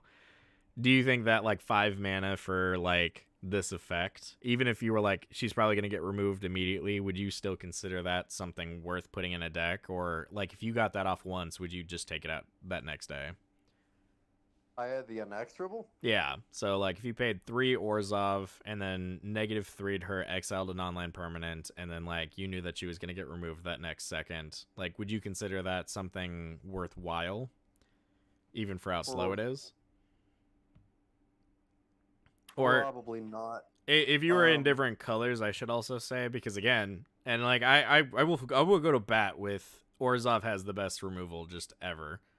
Oh yeah. Utter End, Anguished Unmaking, Swords, Path. Those are just the ones off the top of my head. Yeah, no, every famous removal Orzhov that has exiles ridiculous is removal. easily in white, black, or the both. Yeah, for real. If you're playing Orzhov colors, you have access to some of the best removal in the game, period. Yeah, it doesn't really matter what kind of style you're playing. You have all the best tools. If I knew she was immediately going to get deleted, like the next turn, which in my play group, that is how it is. They kill planeswalkers on sight, basically, at my LGS. Yeah. I would say that Kaya is not... She can act as removal if you're using some sort of planeswalker strategy. Right. But by herself, no, she would not be in the realm of removal. Yeah. She would need support or an archetype. But for instance, if she dropped down with like 10 loyalty, and you're running some like Atraxa Super Friends, Yeah. with like Sphere of Safety and a whole bunch of other stuff, Yeah. to where you can get like 3 things, then yeah, I would say that that's great. Yeah. But the overwhelming majority is that for most decks wouldn't see this as proper removal compared to, again, Anguished Unmaking, Return to Dust. Yeah. Um, Well, Things a along those lines. lot of this conversation really just revolves around like how do you treat removal and what is removal. And like yes, the text exile non-land permanent is very Orzhov, it's very like removal, like there's all that. And like the value of this card definitely can kind of change depending on the hands that are playing it and like the strategy that it's going in. But yeah. Sovereign, do you have any planeswalkers that you put in that have some sort of like exile or destroy or some sort of like modification or any of that kind of effect? Like, do you play any planeswalkers that like would you reach for a planeswalker, or would you play in the same like the safety of like something like Pongify, 1 blue, destroy a creature, it swaps out a thing, or like your typical Nature's Claims or Generous Gift or Corrosive Grip or any of that? I mean, I play a lot of just your typical stuff. I have Cursing Grip in my deck. Yeah. But a lot of my stuff is just canceling, getting rid of stuff that's like actively being played. Yeah. Minus 1 card, kind of, that is part of that combination I was talking about. Right. And that card is Oversimplify.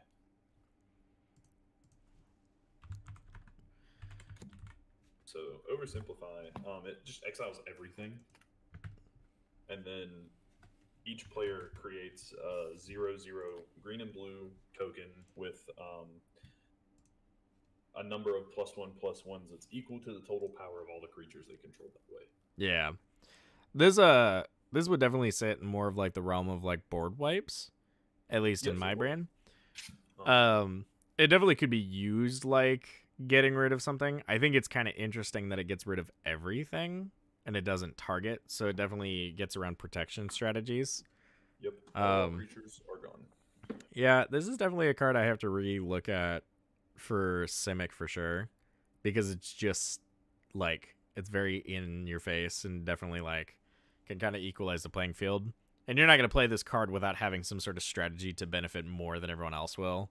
Exactly. And like we're definitely gonna get to board wipes at some other time with this. But other than that, I don't really play a lot of removal. How many cards would you say you have that are removal in your average deck?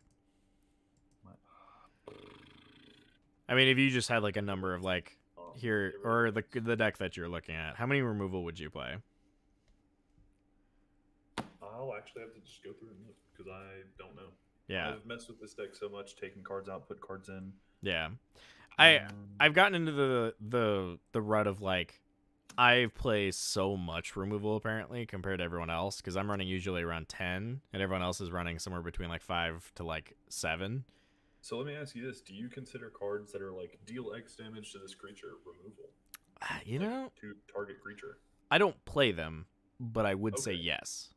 Or really, would you say something in that vein as well, or?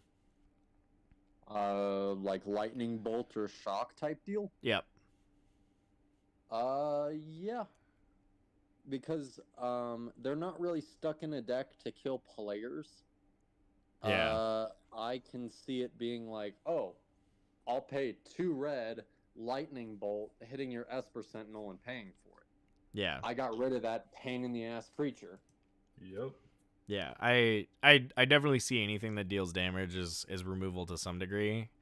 Earlier we kind of discussed like what the difference between like removal and board wipes are, and we said that, or at least me and Aurelia agreed that 4 creatures or more or 4 permanents or more would be more on the lines of like a board wipe than it would be removal.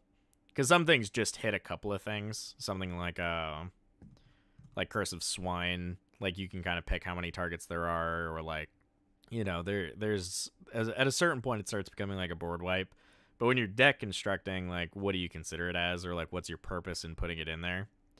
I would like to kind of pick your guys' brain on 2 cards. They happen to be in the same color, and they're not too drastically expensive, but they do two different things. So I want to see what you guys think is a better card. At least objectively. Like, if you have one slot left and you know it's got to be removal, which one of these two cards would you put in your deck if it was just an average deck? So the first one is going to be Nature's Claim. Easily just a green staple permanent card. I shouldn't say permanent because this is a spell. So it's a green. For an instant, destroy target artifact or enchantment. Its controller gains 4 life. I'm going to pit this one against Krosan Grip. Krosan Grip reads 2 and a green, instant, split second. As long as the spell is on the stack, players can't cast spells or activate abilities that aren't mana abilities. Destroy target artifact or enchantment. So, in your guys' brain, if you had one spot for a card, which one would you rather have? So I run Krosan Grip in my deck actually. Yeah. So I guess that would be my staple right there. Right. Probably Krosan Grip. Yeah. Really, what do you think? I know you're playing a little bit more in like the higher end, like CEDH like stuff, and I know that mana curve for you. You want to try and ride that as low to the ground as possible. I would honestly say it depends. In CEDH, there is so many counter spells and combos that basically you would put Nature's Claim on the stack and it'd just get buried under all the triggers. Yeah. Yeah. So one instance that immediately comes to mind is Heliod and Walking Ballista. Right. Yeah, the infinite that just can't be stopped. Yeah, and then in response to Nature's Claim, pay mana, give Walking Ballista lifelink again. Like if you tried to Nature's Claim in response to Heliod, Heliod just pays it again, removes a counter, and starts the whole combo before Nature's Claim ever resolves. Well, wait, so- hang on. So, Walking Ballista hits the field, and then you would have to respond on the first time. So they would go to give lifelink to Walking Ballista. Yeah.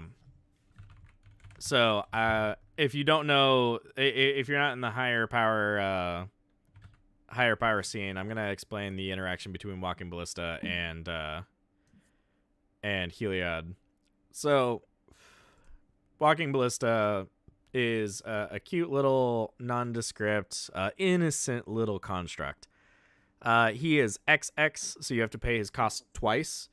And then he comes down with X 1/1 counters on it, where X was the total mana value of it. So you have to pay. You basically get half the creature you paid for, because X has to be the same number.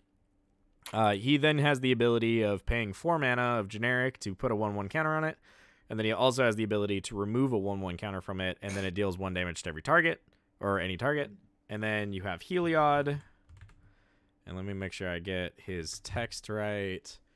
I think it's Heliod Sun Crowned. Yeah, I found him. So Heliod Sun Crowned. This is 2 and a white for a legendary enchantment creature god 5/5, but none of that matters. He's indestructible, which is always nice. And then as long as your devotion is less than 5, he's not a creature. Don't worry about that. The big part is whenever you gain life, put a 1/1 counter on a target creature or enchantment you control, and then 1 and a white, another target creature gains lifelink until end of turn. So as long as Walking Ballista has lifelink, you can deal infinite damage. Yeah, so you pay the 1 and a white to give Walking Ballista lifelink. You pay the 4 to deal, or you deal 1 damage. It puts a lifelink counter, or it puts a counter on it, and then it just goes back and forth forever and ever and ever. If you are playing in the CDH like scene or getting into it and you want to know how to stop it, you can Krosan Grip this interaction and save yourself, because in response to the activated ability for Heliod's ability goes on the stack, targeting Walking Ballista. You play Krosan Grip, and it basically says that you can't do anything during that time, so Walking Ballista can't even shoot during this time. So Walking Ballista would die, and then the ability from Sun Crown wouldn't have a target anymore, so it would fizzle. So there, like, if you let it roll, you're definitely gonna have a problem. If you let this resolve, and you let that lifelink maintain, you are not gonna stop the infinite. But if you can catch it in that moment, it will. For removal, the Nature's Claim, you can also put it on there. The only thing is that if somebody has infinite mana, they basically can activate the thing, or so they activate Heliod, so it puts a counter, or it goes to try and put it on there. You can't cast Nature's Claim more than once, so in response to Nature's Claim, they can activate the ability again if they have enough mana. And then once that ability resolves, so with the Nature's Claim on the stack as well, then they do the remove a counter, deals damage. Then the triggered ability goes on the stack, you gain life. He gets a counter, and then they just infinitely shoot you. And then by the time it goes back to resolving, you're already dead before the Nature's Claim goes off. So Crossing Grip in that scenario can stop these interactions, to whereas Nature's Claim can't, even if there's infinite mana. For anyone that doesn't know Split Second, the only thing you can do is things that don't target and produce mana at the same time. So that's what's considered a mana ability. So there is some instances where, like, Crossing Grip doesn't always work, but it can usually 9 times out of 10 kill something. It's like to me at least, it's like the Purell of removal, where it'll scrub the shit out of it, and there's nothing that'll survive afterwards if it's a legal target. You cannot Crossing Grip a Heliod, and if something is indestructible, it's not going to work. So there is those types of moments. But that's why I'm kind of curious what you guys think is the difference between Nature's Claim and Crossing Grip in your mind, as far as like which one's more valuable. I would say, if it's a more casual pod, Nature's Claim will do fine. Okay. In terms of higher power and counter spells, Kuldotha Forge Master, combo artifact shenanigans, like CEDH has kind of like Urza. Urza Lord High Artificer is a great example here, because not only is it massive artifact shenanigans, where it's like, yeah, I'm just gonna drop 10 0-drop artifacts, tap them all for blue mana, and just storm off basically the second my commander touches the battlefield. Right. Crossing Grip essentially says you can't even counterspell it. Right. Because you can't cast any spells or activate any sort of abilities. It's almost like a Grand Abolisher type effect for that spell on the stack.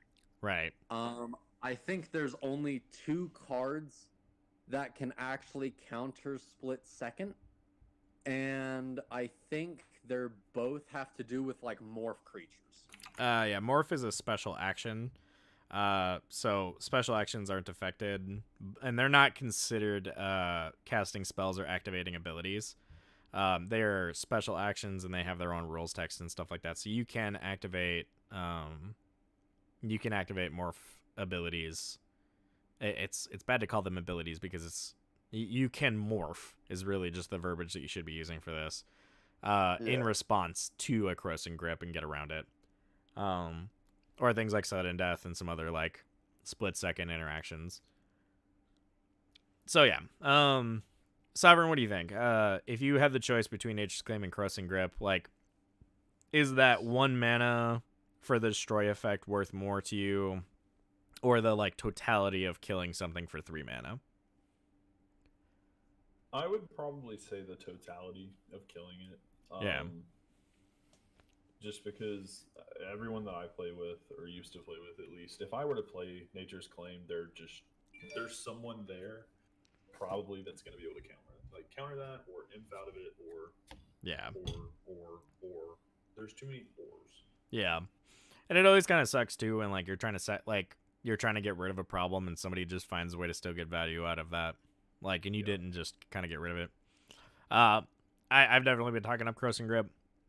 Hands down, if it's a green deck, and like I don't care about the fact that it's an instant, or like it's a one-use spell, that is definitely around in my chamber for sure. Just to answer your question from earlier, there are 6 removal cards in my blue-green deck. Okay. There was one other like category that I guess there's 2 other categories that I kind of had down as like possible removal. One of them would be exile until effects. I can't think of any cards off the top of my head, but they're usually enchantments. They usually enter the battlefield and then exile something until something else leaves the battlefield. There's definitely better cards out there, but I'm gonna probably go with I wanted to say Yannick Scavenging Sentinel, but that's your own stuff. I'll throw it up there. Out of Time or Leyline Binding? Yeah, we'll go Leyline Binding. I know there's a whole mess of cards that kind of have this like effect. So we'll focus on Leyline Binding for now. This one is 5 and a white, but don't worry about that. It's a flash enchantment. It's got domain, so this spell costs 1 less for each basic land type among lands you control. So in a 5-color deck, if you got all your lands out, this costs 1 white, or a single white. Leyline Binding enters the battlefield. Exile target non-land permanent until, or in opponent control until Leyline Binding leaves the battlefield. So it's essentially like this hole in the ground that somebody accidentally steps into and then all of a sudden drops in, and then they can't get their stuff back or activate it. In the grand scheme of things, would you guys consider this to be removal, whether good or bad?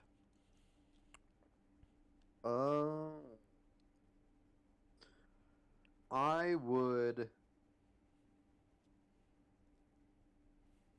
would probably call it tempo removal, and I'm a little bit iffy on that because it's like it removes the card once it ETBs, and so the funny part is you don't actually have to announce its target until it's already resolved. Right. But with cards like it, it removes whatever you've hit with it until your opponent finds an answer for it. So think of it like a lightning rod for your opponent's removal. Yeah. It acts as removal against them, and they have to spend removal to get whatever it is back.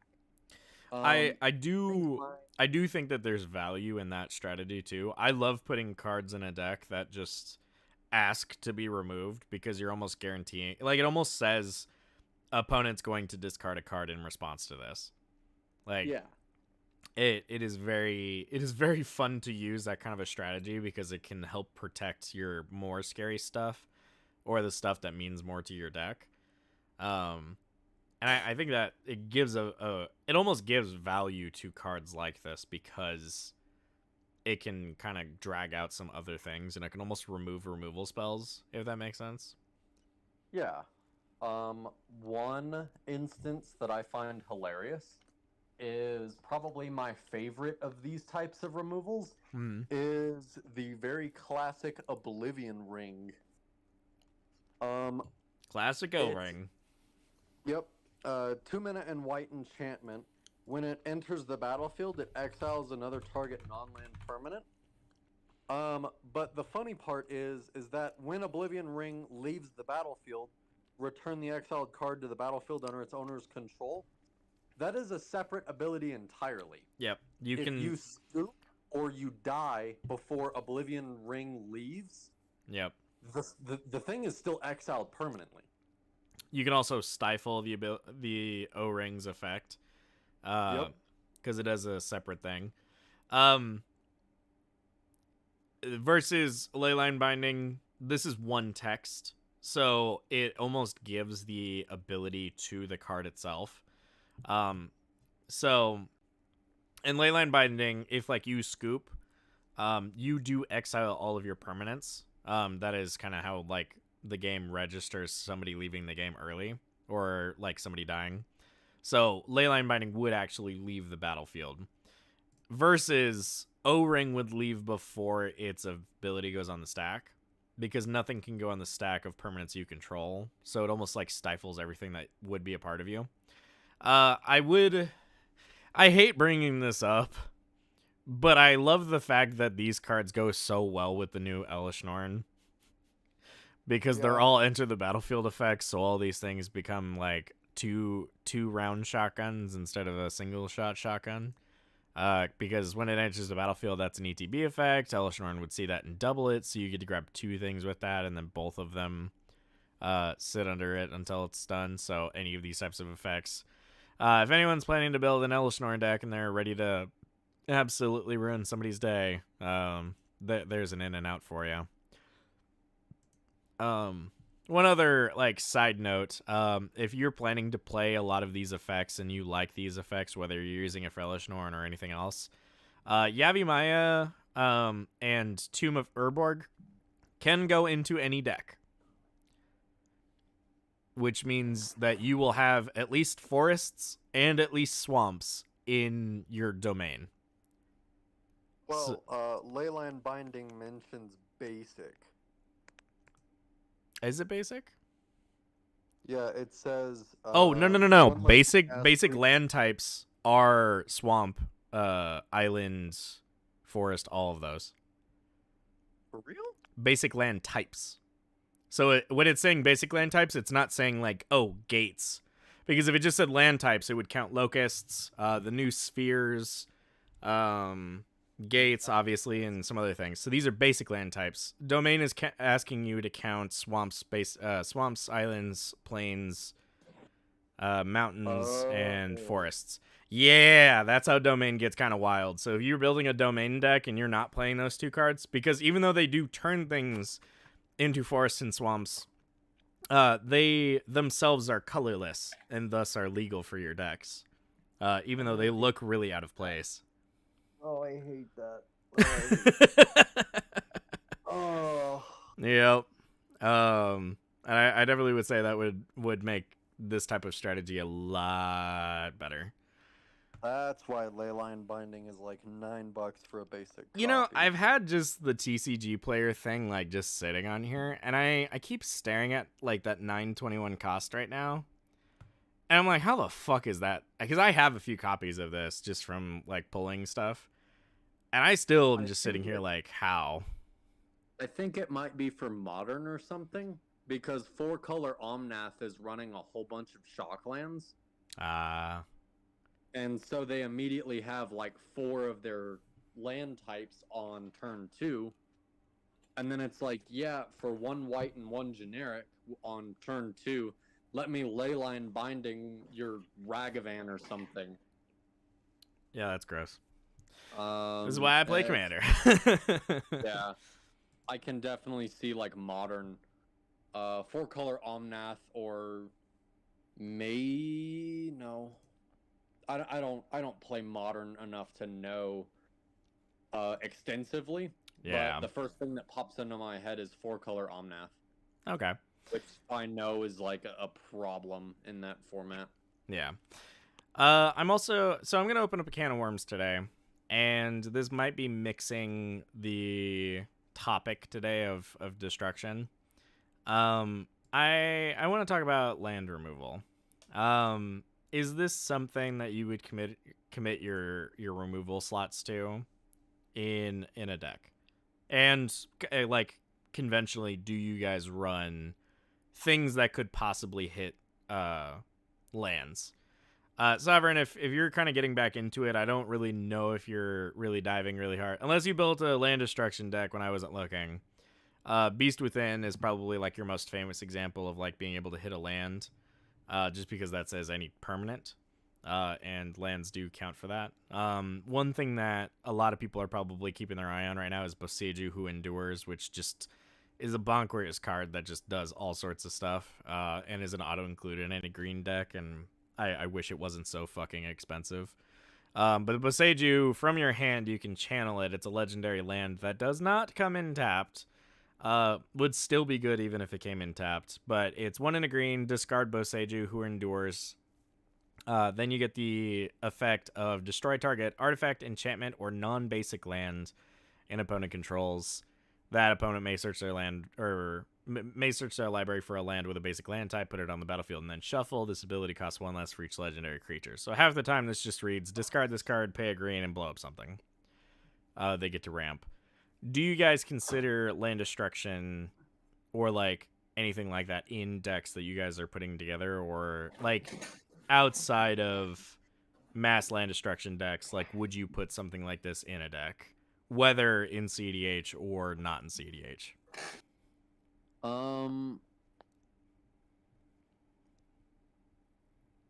know I just opened up like the biggest can of worms, but Besiege's weird. Besieju is, I want to say, unique in its own regard, similar to Chaos Warp, like we were mentioning earlier. Besieju, Iganjo, Otawara, all of these lands that you discard to do something. right. They all get around Grand Abolisher. Right.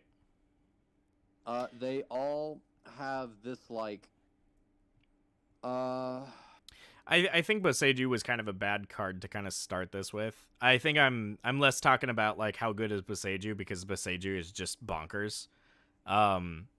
It is well worth its like price, even though it really shouldn't be like 30 to 35 40 bucks. How about something more in the realm of like Beast Within? I know that like hitting any target, even saying like hitting non-land permanents is very high on like the appeal cost for a lot of things. This will be the last time I talk about Orzhov, but Orzhov removal typically says just exile non-land permanent. And the part that everyone really likes about that is non-land permanent, which just means it can hit almost anything.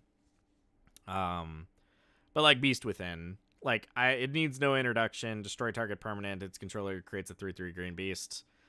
Can hit lands. But do you guys take up slots in your decks, or would consider taking up slots in your deck for stuff like this, or like Buried Ruins, or some other effects like that that destroy lands? And would you put that in with your removal? I guess the first card I think about that would be specifically land removal would be Cleansing Wildfire. Right. Destroy target land, and then its controller may search their library for a basic land card. I know that when I had first built my first iteration of Torolf, God of Fury, I knew that I threw that in there just to stop, Hoffer's Urborg shit. Right. But it also works really funny for those bounce lands, like Boros Garrison or Grultur. Yeah. Because then you essentially 2-for-1 them. You've set them back, effectively a land drop, took away one of their mana, and then you go get a basic land. Yeah. It can stop dual colors, so I know I've thrown a 5-color deck by taking away their only source of green, because they didn't have a green basic in their deck, and that was really funny.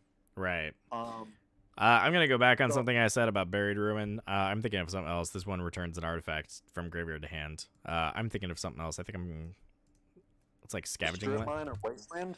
I guess I could just go straight to like, I don't want to like, I didn't want to bring up the like conversation and be like, yeah, do you like, are you guys putting Strip Mine in a lot of your decks? Because Strip Mine is a bit outside of like a casual like deck. It might be a little expensive for just like, hey, I'm gonna throw this in there for a thing. But Strip Mine effects, you sacrifice it and it blows up a land. Or sometimes they blow up lands and replace them with basics. Not gonna lie, I did that once and somebody they failed to find a basic, and I, in my heart of hearts, was like, you fool, you have fallen deeper into my trap. Some people just don't run enough basics, and that is definitely something I would talk about in the lands episode, but we're talking about removal. So I guess like how has the land destruction, without being mass land destruction, has that started to see a difference in your deck building style? And like,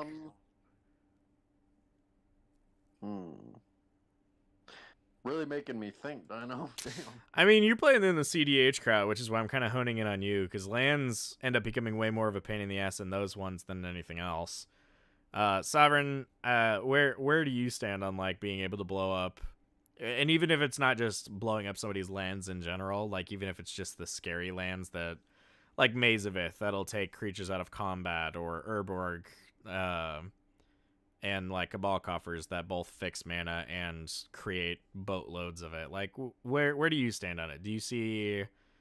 Because the conversation normally goes with like, oh, like land destruction is this dirty, filthy stacks thing that like those people get like shot in back alleys over. But like we've seen a lot of lands that have started coming out that really synergize with each other, and some lands can even be part of win cons. Like I had like even outside of like the gate card that like wins the game for you if you have enough gates. Like I had a Rook Thar deck, and like I needed to give him lifelink a whole bunch, and Witch's Cottage was something that I really needed to get a hold of. And I did dedicate like 4 or 5 cards in that deck to being able to just go and find Witch's Cottage so I could give my commander lifelink. So in those types of instances, it's like, yeah, cool, like you don't want to touch anybody's lands, but this land is doing something aside from tapping for mana. Do you see that conversation kind of changing in your mind, or do you think that lands are still kind of sacred and like putting something in there is just tempting the devil?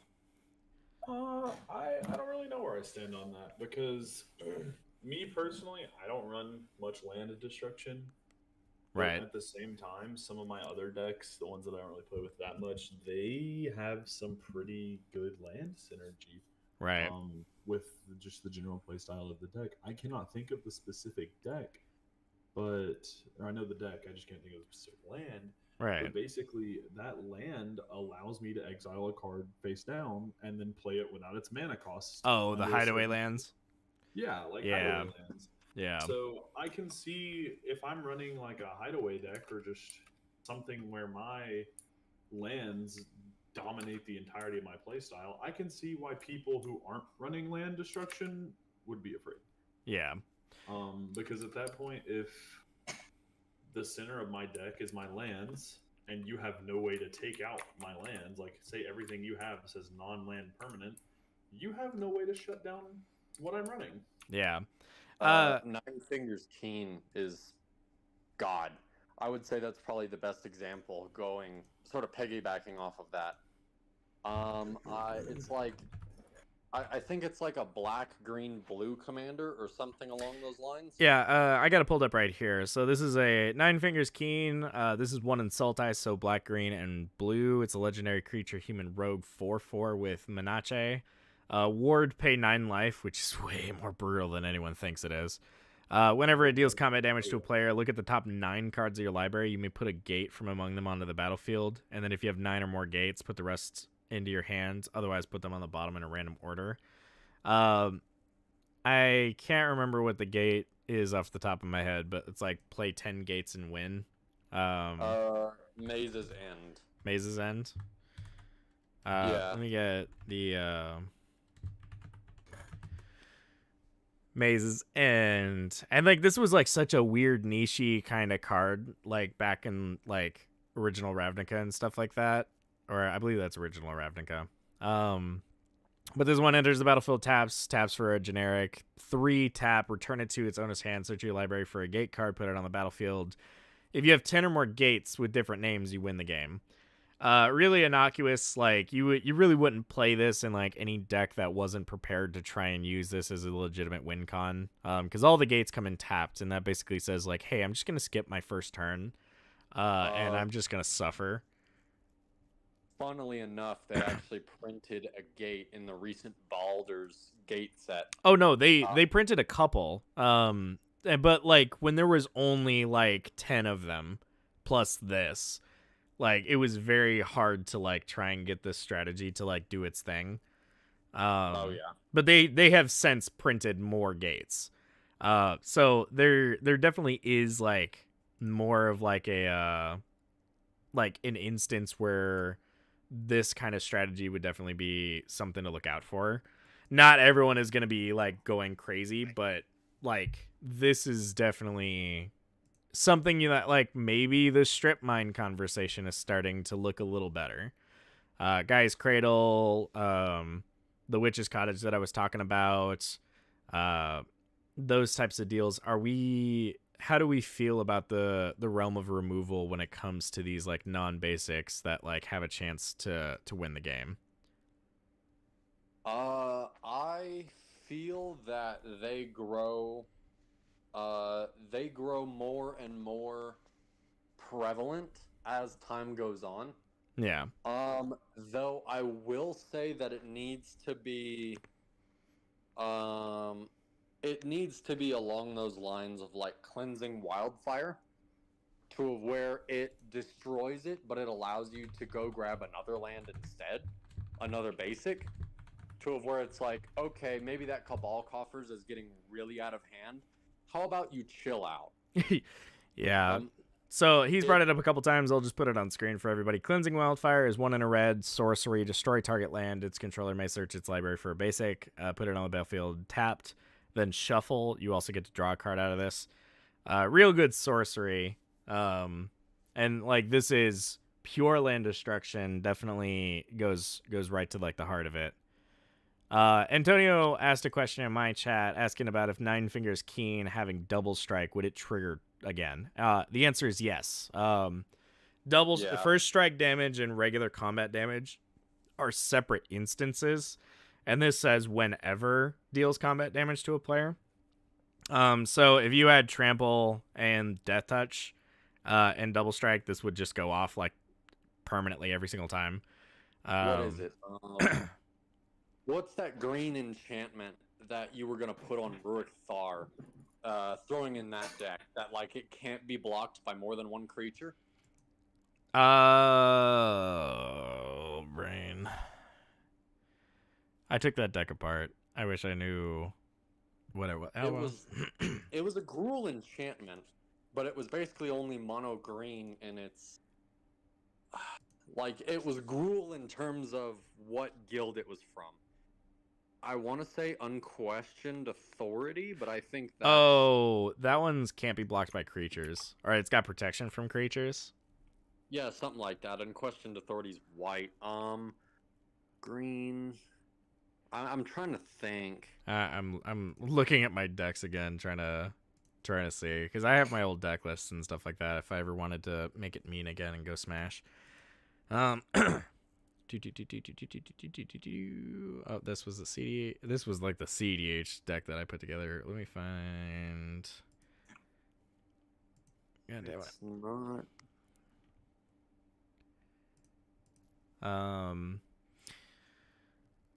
It has like Rurik Thar in the art. You're making. That's what I Oh, remember. he's making a Alpha Nine Fingers Authority. deck. That's funny. Oh, Alpha Authority. Yeah. Alpha Authority also gives Nine Fingers Keen hexproof, as well as can't be blocked by more than one creature. So paired with Menace, that basically means you can't block her. Yeah. That and the fact that it's like, if you give it double strike with something like Fire Streaker, it's like, congratulations, you get to look at the top 18 cards of your library every combat and drop 2 gates from them onto the battlefield. Now, notably, it doesn't stack together, so like each one would go off separately. 9 cards is a lot, but it is a far cry from your whole library, so it's not like a true tutor. I could definitely see it. Like, unless you're running more basics, you are looking for like 1 out of 37 cards. Yeah. And like even in Nine Fingers Keen, that's like Maze's End for that is a win con that deserves like a really large conversation. I wouldn't if you wanted to throw it in there and then you wanted to make sure that like Amulet of Vigor is in there, like I could see a really tuned up version of this deck being really good. And like if anyone was seriously going hard on this. Like, Strip Mine, again, is the example I keep pointing to. I built a Grixis deck over the weekend with using the new Ashnod, the Uncaring. And I noticed I basically kind of smashed the Mishra precon and a Necron precon together, and I'm kind of field testing this.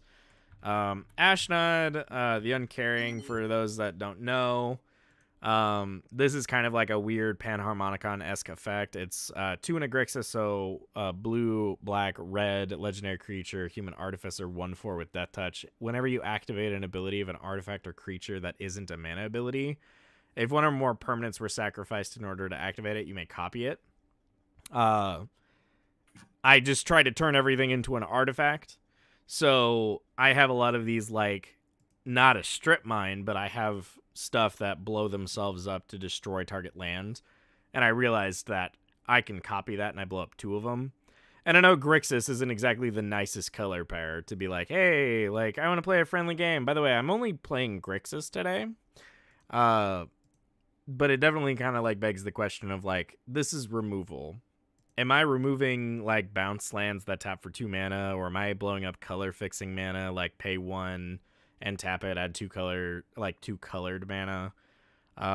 Is removing lands something that goes on your guys' radar when it comes to building removal into your decks? I know Buried Ruins was just kind Not really. of like a dumb thing to search on it. Okay. I would say yes, only because lands have gotten more powerful and more prevalent, especially in recent times by a long shot. Right. Cabal Coffers, I think, was originally printed in, like, Torment, like, way back before they changed the borders around 7th Ed or so. And Urborg, Tomb of Yawgmoth, has been around since, like, Planar Chaos. Right. Those are not new lands in any regard. Yeah. But you have Besiju, Otawara, Iganjo, all of those lands. You have all of these new, I don't want to say dual lands, but really close to it, like the opponent lands that they printed in Commander Legends. Love those cards. And then immediately reprinted in Baldur's Gate, the other half of that set. Right. You have all of these different lands that they're basically giving you more variety of mana. If you have something, I can't remember what it is off the top of my head, but going back to Nine Fingers Keen and those gates, there's one of them that makes the gates ETB untapped. It's basically an Amulet of Vigor for gates.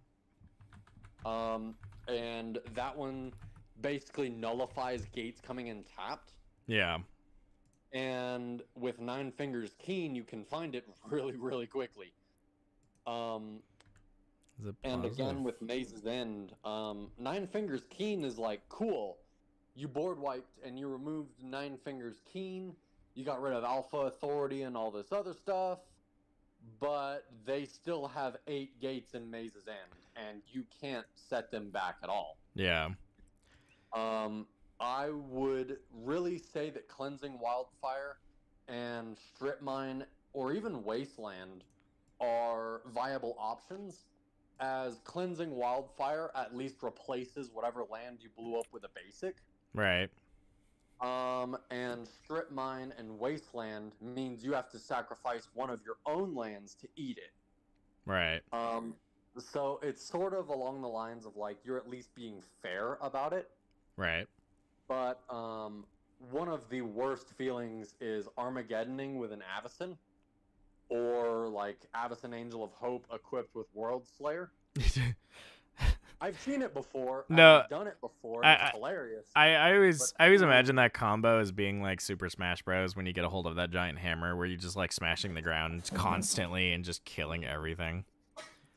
Yeah. I will admit, World Slayer on Avacyn, Angel of Hope is just another. Oh, that's a nasty combo. Yeah, and that's just a win con, like with more dressing, essentially. It destroys all other permanents other than World Slayer. Yeah. And with Avacyn, your entire board's indestructible. Right. So right. you even eat their lands. World Slayer is definitely in the classification of massive land destruction, for sure. Yeah. Hmm. I'm still trying to find that card that makes him come in untapped. Not gonna lie. I'm gonna have to look it up. It's one of the gates that they printed in Baldur's Gate. Oh, Gond Gate. Yeah, gates you control enter the battlefield untapped. Tap for colorless. Tap for a mana of any gate that you can. So it's basically like a pseudo kind of unclaimed territory, but for lands. Pseudo. They also printed Baldur's Gate, which is basically a Cabal coffers for gates. Yeah. Okay, gate coffer. That just sounds Yeah. weird. I forget I said that. 2 mana, tap it, add X mana of any one color where X is the number of other gates you control. Yeah. It's like, alright, cool. I add 17. Well, no, not 17, because Nine Fingers Keen would have won by then. Let's just say like 8 green though. Yeah. And then I'm going to probably use 4 of that, recast my commander, adding like black and blue to it. Then I'm going to use the remaining 4 to do XYZ, and it's on a land. Like, you can't stop that easily. Yeah. So I can definitely see, and I support the argument for, I don't want to say mass land destruction, but targeted land destruction. Right. Like just there's a pain in the ass and I'm going to get rid of it. Yeah. Yeah.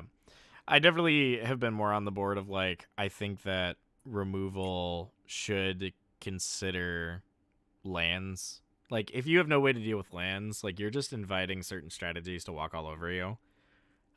Especially if somebody's using bounce lands to, like, I have definitely used a bounce land to bounce my Boseiju into my hand to basically put a removal spell back into my hand. Because, like, drawing a Boseiju in your opening hand, the responsible thing is that you play it if, like, you're running out of basics or whatever to play. Like, if you got a 3-land hand and Boseiju's one of them, like, you kind of have to have a conversation with yourself to play it as a land, even though you're giving up a removal slot as a possibility. However, if you know that you can reliably get things out of your graveyard, or even if you know that you play a lot of bounce lands, every 3-color deck of mine runs all 3 that it can of whatever combinations they are.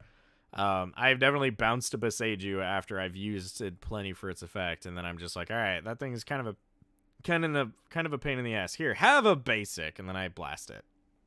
Yeah, that makes sense. Like, Boseiju could have read, like, 3 and a green, discard Boseiju, and then the rest of its text, and still be an auto-include in, like, any deck.